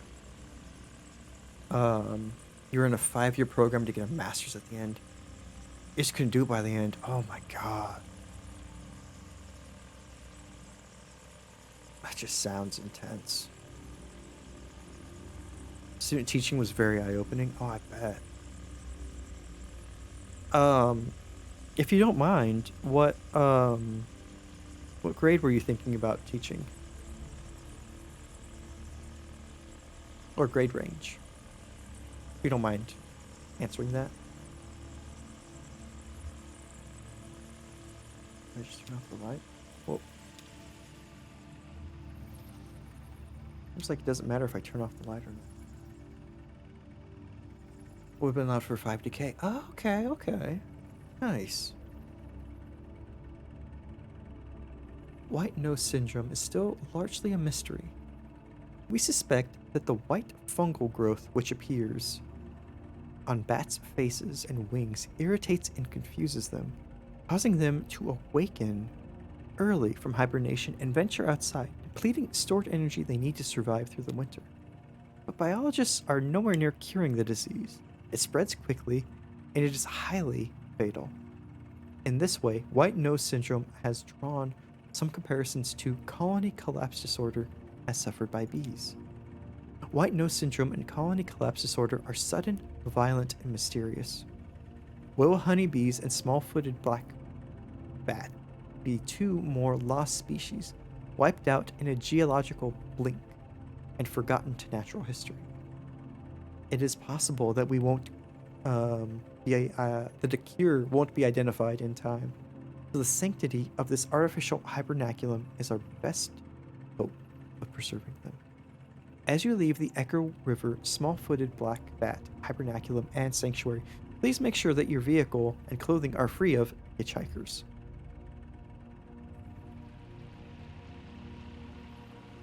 You prefer young or high school? Gotcha.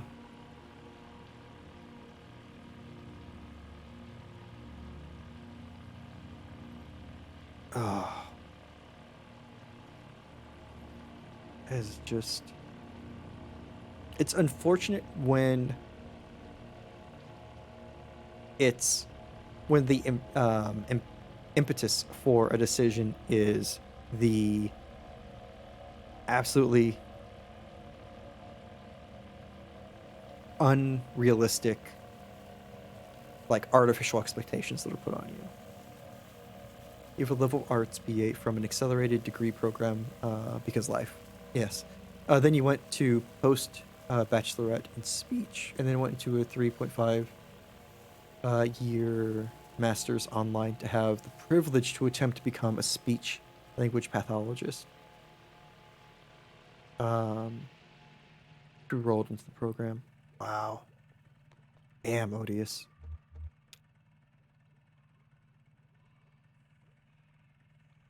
Careful up there. Can't drive your new truck if you slip and break your legs. You too, try not to make any more bad deals while I'm gone.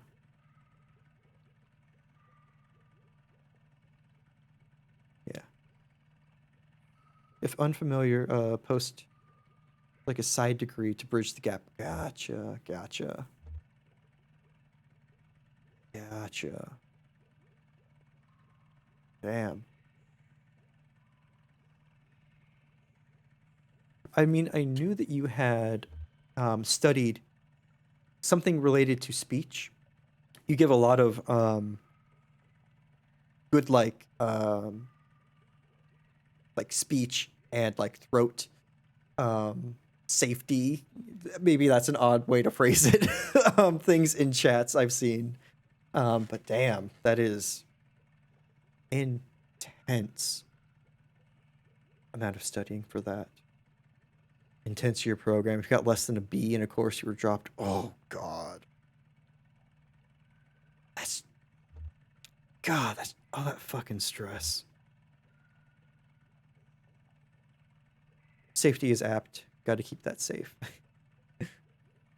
Indeed. I'll just be floating along down here. I just mean keep your eyes open and don't look back. Conway?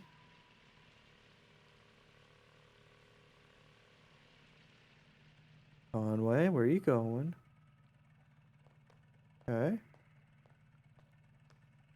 Yours wasn't that bad, but you had to pass certain classes or you wouldn't be able to take others. That's just a general degree. Oh. Well, good then. Yeah, Conway.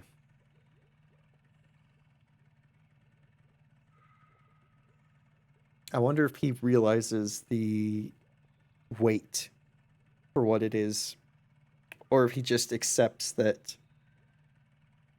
you know, hey, I made it this far.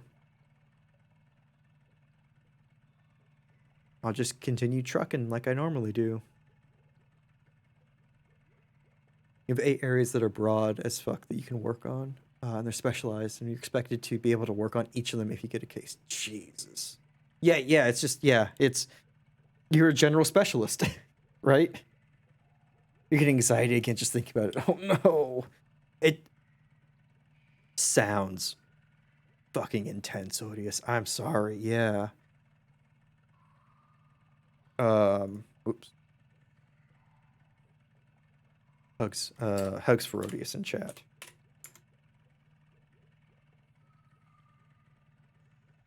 God, yeah. School gives you so much anxiety all the time. Yeah. Yeah. Oh. I was able to go to the college that I went to because I basically had a bunch of qualified for scholarships for like grades and whatnot. And there were a couple years or there was a year where like family circumstances really affected me more than I realized. And I had a grade, my grade point slipped.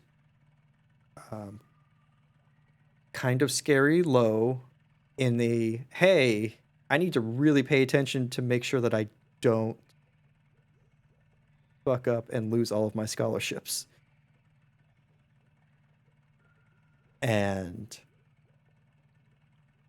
that stress was tough. Yeah, crazy how we don't crack when we should. Yeah. Sometimes you're just too busy on the day-to-day and you just keep going. And it's only like when you have a chance to actually think about what you were actually going through that you're like, oh, fuck. That it hits you. Oh.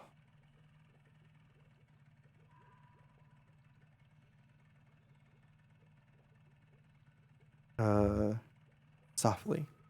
Could be bypassed with another capacitor at 100 nanofarads to reduce noise. Are you Dashiell Morse? What's going on? Your circuit's too busy. You should tie those floating pins to ground. Huh? That's a pretty good idea. They're probably picking up all kinds of radio interference. Dashiell Morse, pleased to meet you. We don't install this type of phone for customers anymore, but there are quite a few of them still in circulation. Anyway, the new system doesn't source enough current to ring these old bells. I'm trying to come up with a workaround. Maybe a little box for the customer. The customer could attach right before the wall jack. I'm a little bit of a circuit geek myself. So you do still work here. On the tugboat, they weren't really sure. Oh, well, yeah, I'm here just about every night. Is this your first time down here? Yeah, I can tell. Your eyes aren't quite can't quite adjust to the light. Take some practice. Believe it or not, I've been coming here since I was a kid, for one reason or the next. Back then, this place was a train station tunnel. It's true. They had bats then too, but they were considered a nuisance. A train station? What happened to it? Well, the river shifted and this place slowly filled with water, carrying the trains away with the current. It does that, the river. And I don't begrudge it. It's a good reminder that everything we have is borrowed, even train. Shit. Eventually, someone at the Bureau of Reclaimed Spaces heard this place was still empty, so they moved the phone company in here. I returned here as a young lineman, a skill I picked up in wartime, running telephone wires behind enemy lines. We used trees instead of poles. I miss that actually. They were easier to climb.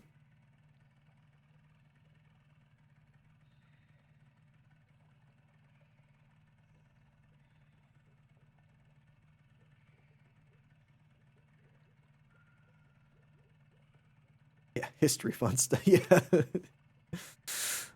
It's just as well. I'm in no shape to be climbing anything these days. The closest I get is patching up the wiring in the crystal room for the WEVP folks. WEVP is this TV station, right? Kat says you're the only one who could tell me where it is. The crystal room. Did you ever know a girl named Weaver? Sure, Weaver Marquez. It's funny, I was just thinking about her. Yeah, I met her a couple times at the TV station. I suppose I didn't know her too well. She handled the archives, and I was helping her with wiring and stuff. She really seemed to know her way around all that gear, though. She had a head for signals, I think. No idea where she ended up. I would guess she's probably not too popular around the station anymore, but I always liked her. Listen, miss, if you're interested in WEVP, you should go talk to them directly. They're always looking for volunteers. Take the ferry over to the silo. There's a mail stop there. They don't have a sign or anything. Just ask around. I guess I'll get back to this damn old ringer. Poppy's just a little further down if you're dropping off that package. Nice chatting with you. Well, alright.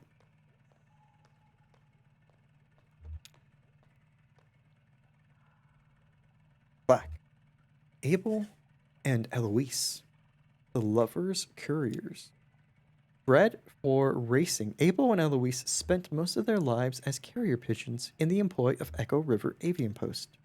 They retired here after Abel was disfigured in an accident with a light aircraft.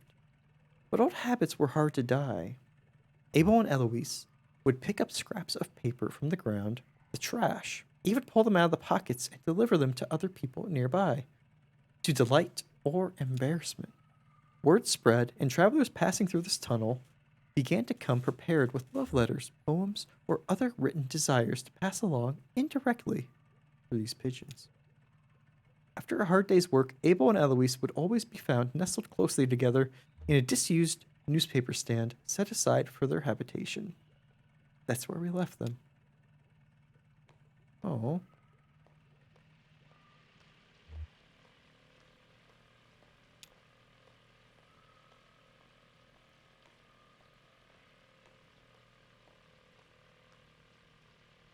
Just set it right over there by the lamp, sweetie.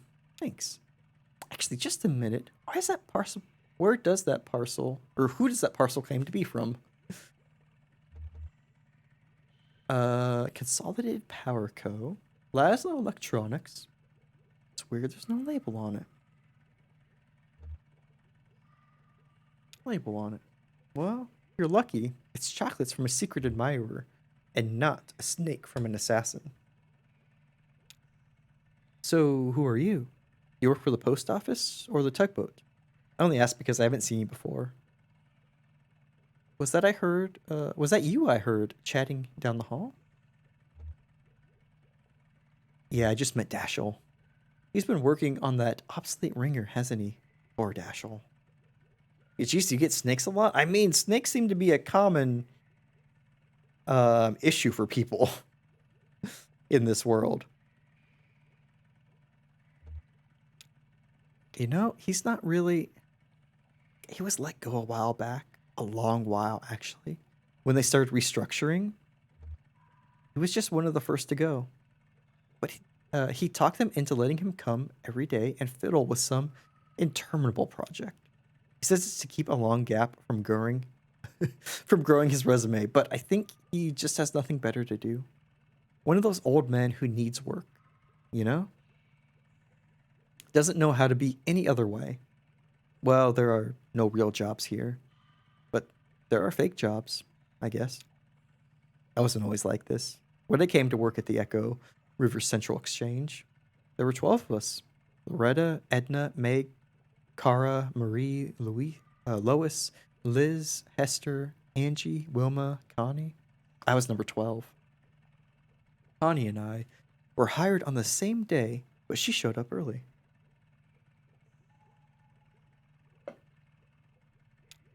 Marie finished college, and Hester was fired for snapping at a rude caller, but he had it coming. And I hear she did just fine on her own. So they hired Beryl, Jana, and Sakiko, which brought us up to 13. And that was as many operators as we ever had here at one time. The power company came along, buying up all the lines. And one day they took the exchange as a throw in, like it was nothing. Nothing. And they started phasing us out.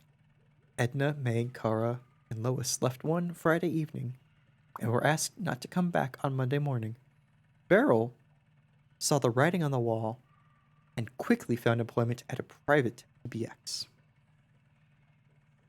They had Jana and Liz stop routing calls and write up some kind of best practices document instead. Oh my god. It was their final task as exchange employees. That fucking shit. Best practices document. You never have to read another one of those damn things. Some of the girls were reassigned to other divisions. Connie, I think, was checking residential meters. Psycho.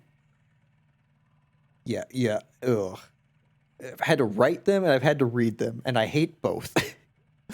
And Wilma were moved into energy sales, cold calling businesses to see if they needed to upgrade their electricity plan. At least they were still on the phone. Then it was just Loretta, Angie, and me. We were swamped. The hours were hell and hard on the throat. The voice with a smile became a croak. I was gargling warm salt water in the break room, sipping from a thermos full of hot honey broth stashed under my chair. Oh, I brought a lot of extended technique to the switchboard in those days.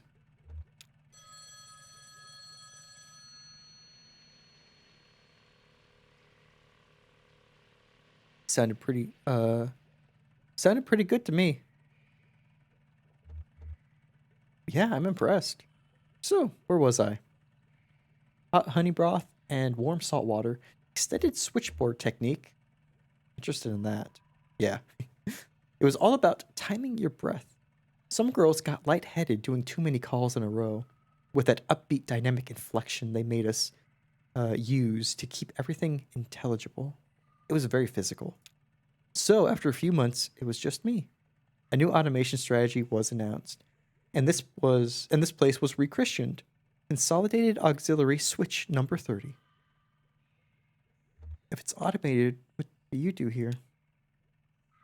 It's not fully automated. There are still gaps in functionality that need a human touch. And you know, it really is all about touch here. Sound is a vibration, a touch you feel in your ear. So my voice is my touch.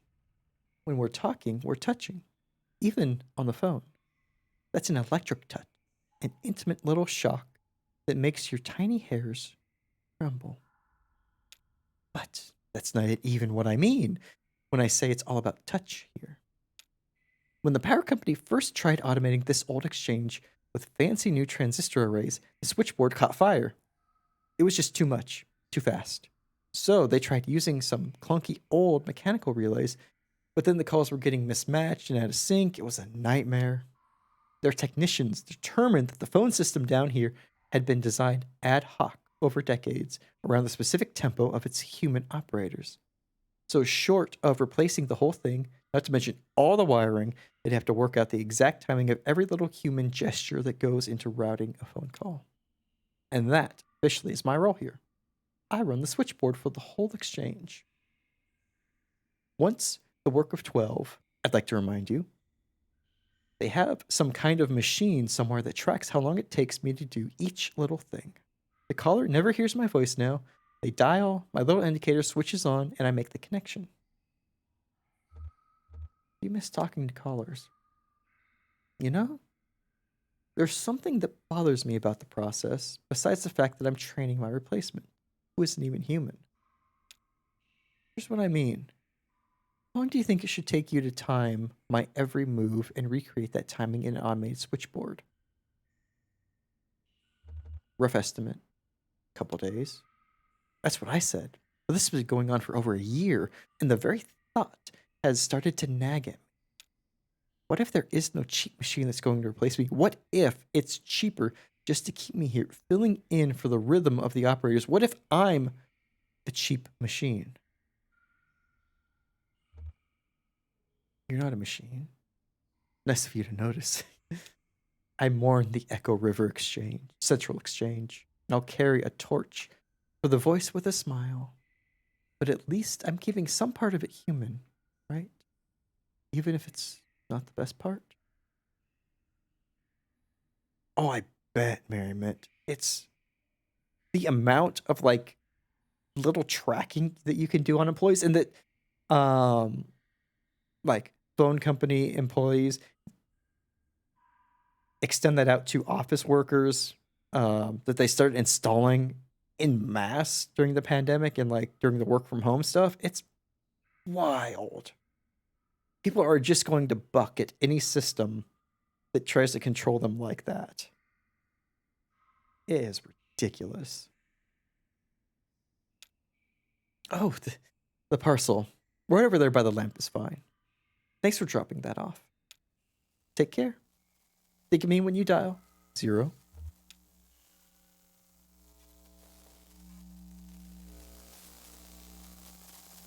Conway.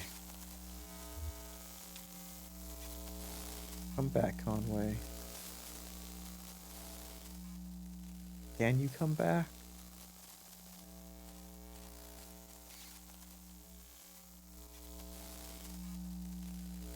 Fuck.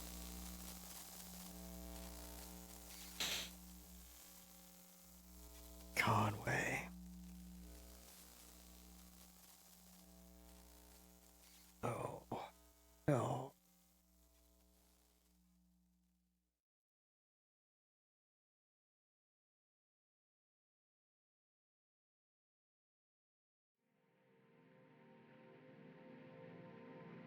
Shit.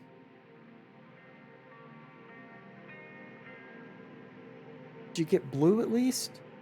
She returned on the dinghy alone. She had a strong and sudden urge to shut the motor off and let the current take her.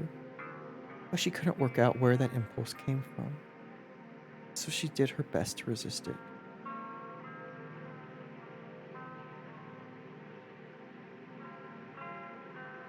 Oh, God.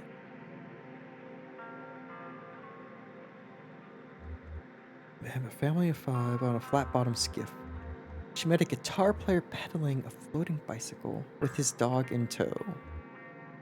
She met a flower salesman on a raft. She met a painter of shipwreck. He never worked from photographs, so his paintings could be divided into 2 categories.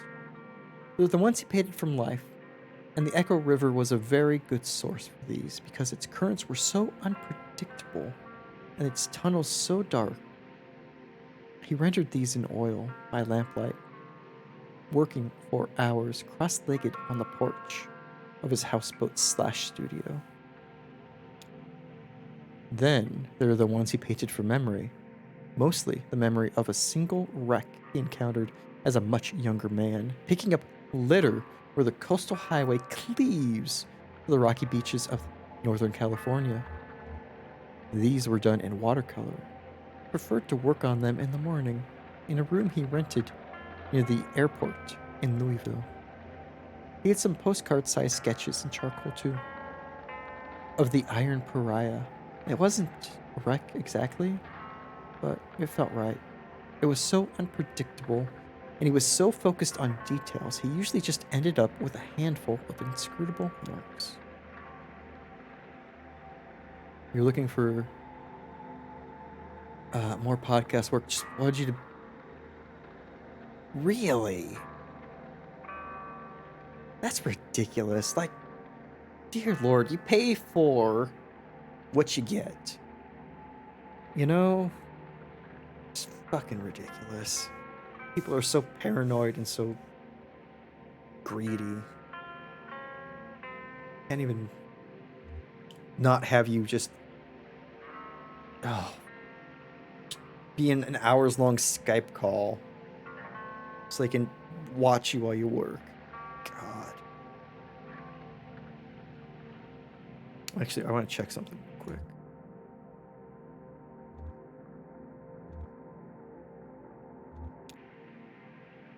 Managers can listen on calls that are live. God. Well, I mean, that does make sense, because you always hear that disclaimer that these calls may be monitored for blah blah blah blah blah, right? It's ridiculous.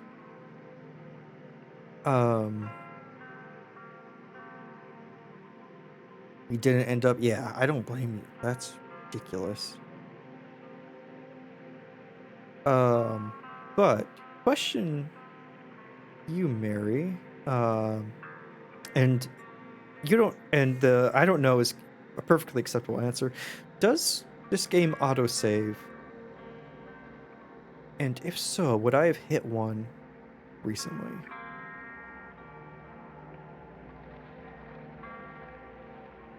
I mean, I know it autosaves because I physically cannot save, but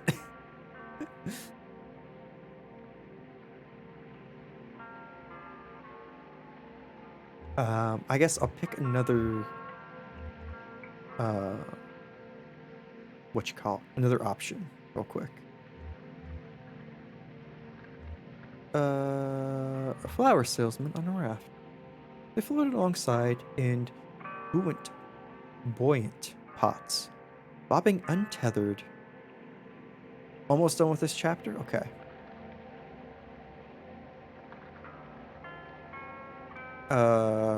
Thank you for that. I know that this. I looked up, just like how long to beat, and this one seemed like it was going to be a bit of a longer one. So I was like, okay, I may have to cut it, or I may have to do a part 2. It typically does autosave. Oh, gotcha. Thank you. I'll see. I'll see how it looks if we get to the end of this chapter.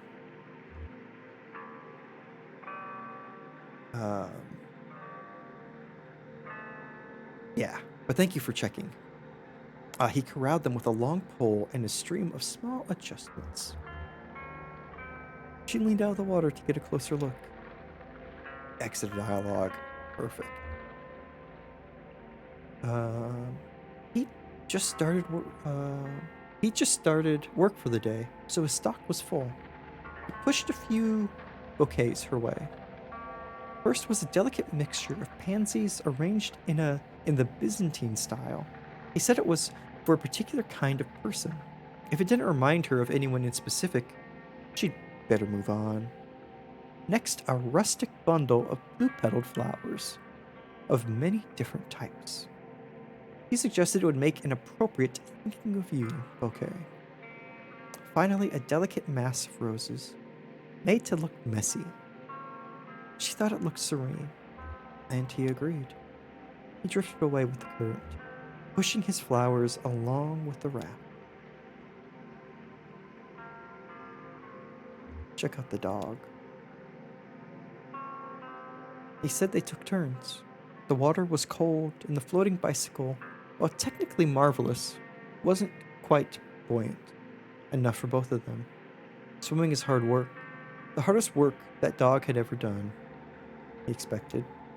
They'd been traveling this way for most of the night, struggling through the icy water, stopping to recover when they could find a rock large enough to start a small campfire.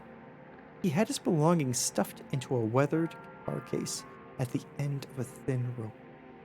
It floated pretty well, so he only had to keep an eye on it when the occasional and occasionally free it from a rock or some other driftwood it was caught on.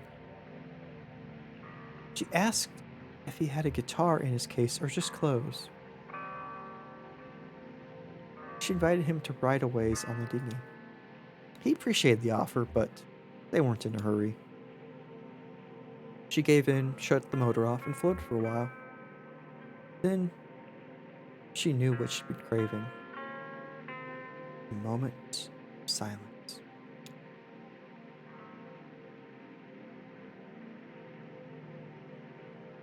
Oof.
Act 4, Scene 8. Oh, Salmonidas. Damn.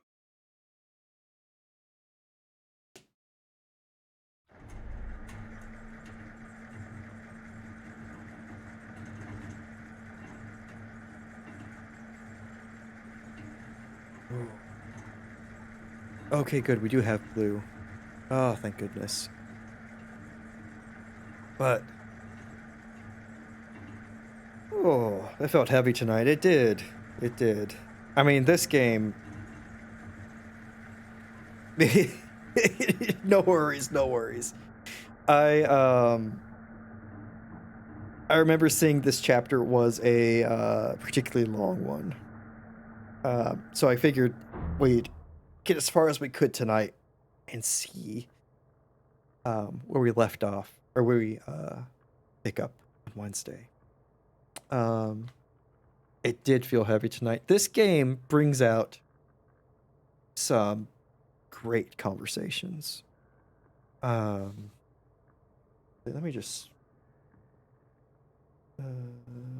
yeah, let me switch to here.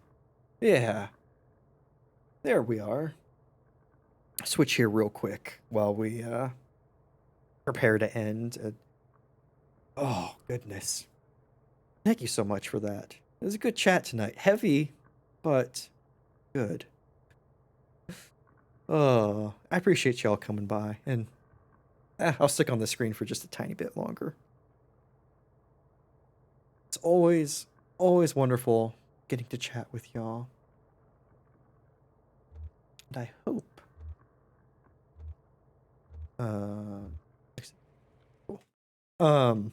Sorry, just it gave me an extra dialogue that I wasn't expecting when I tried to exit it. Oh, but yeah, I appreciate y'all taking some time to spend here, and that you're having, a good time of it. It's not always easy out there, and I'm glad that we can have places like this where we can, hang out and chat and whatnot. Now you're stuck with more of us for some reason. Exactly. Exactly. And um we have a Discord that I'll try to use. About as much posting in Katie's Discord as how much posting I do in Discord. Which is to say, not a lot of it. Now this Discord we can flock to. Exactly. Exactly. Um, Feel free to let me know with any suggestions you have for things for that. We'll figure out the best way to make use of it. It's my first time creating a Discord for a group of people, so it's gonna be under construction, I think, for a while. But seriously, y'all, thank you for hanging out with me and for just being awesome. And I'm not gonna get a raid message ready, because um the place that we're going is I don't think needs one. Um, we are going to are always like that, right? Exactly. Um, where is that button? Okay. We're gonna check out Goobers at the moment. Goobers is part of the week-long Metal Mill Meltdown. He is the organizer. His community does a ton of it. It's great charity for St. Jude Children's Hospital. Exactly. Odious knows it. I saw you in some chats earlier, Odious. I beat exactly. You can put beat. Just put beat if you want. Yeah, it's wonderful. You'll know a couple streamers who are doing it. Acid is doing a 1 a.m. to 5 p.m. or no, not 5 p.m. 1 a.m. to 5 a.m. Pacific time stream starting tomorrow. Smart nations too. Yeah, exactly. I haven't opened in another tab, and I've just been following that raid train going around. So we'll be raiding into Goobers, and then in like less than half an hour, Goobers will be raiding out to another melter, and we'll get to see what wild and wacky and heartfelt things they have going on. So let's go ahead and get started on that. Y'all are wonderful. Skin Teen, that's right. That's right. And I don't know what Jade has planned, but it's gonna be awesome. Thank you all for hanging out with me. Yep, let me grab that beat. And let's keep the love going. Let's keep the good times going and the just absolutely fantastic mood, y'all. Hey, Midgard. Hey, thank you for hanging out. Hope you had a wonderful day. It's good to see you. Buffalo, thank you for hanging out as well. Always wonderful. All right, y'all. I'll see you in there. Have a great one. And if I don't see you, anytime soon, I hope you're have a wonderful, wonderful rest of your week. T-Maz, thanks for hanging out. Have a good one. Bye, y'all. Bye.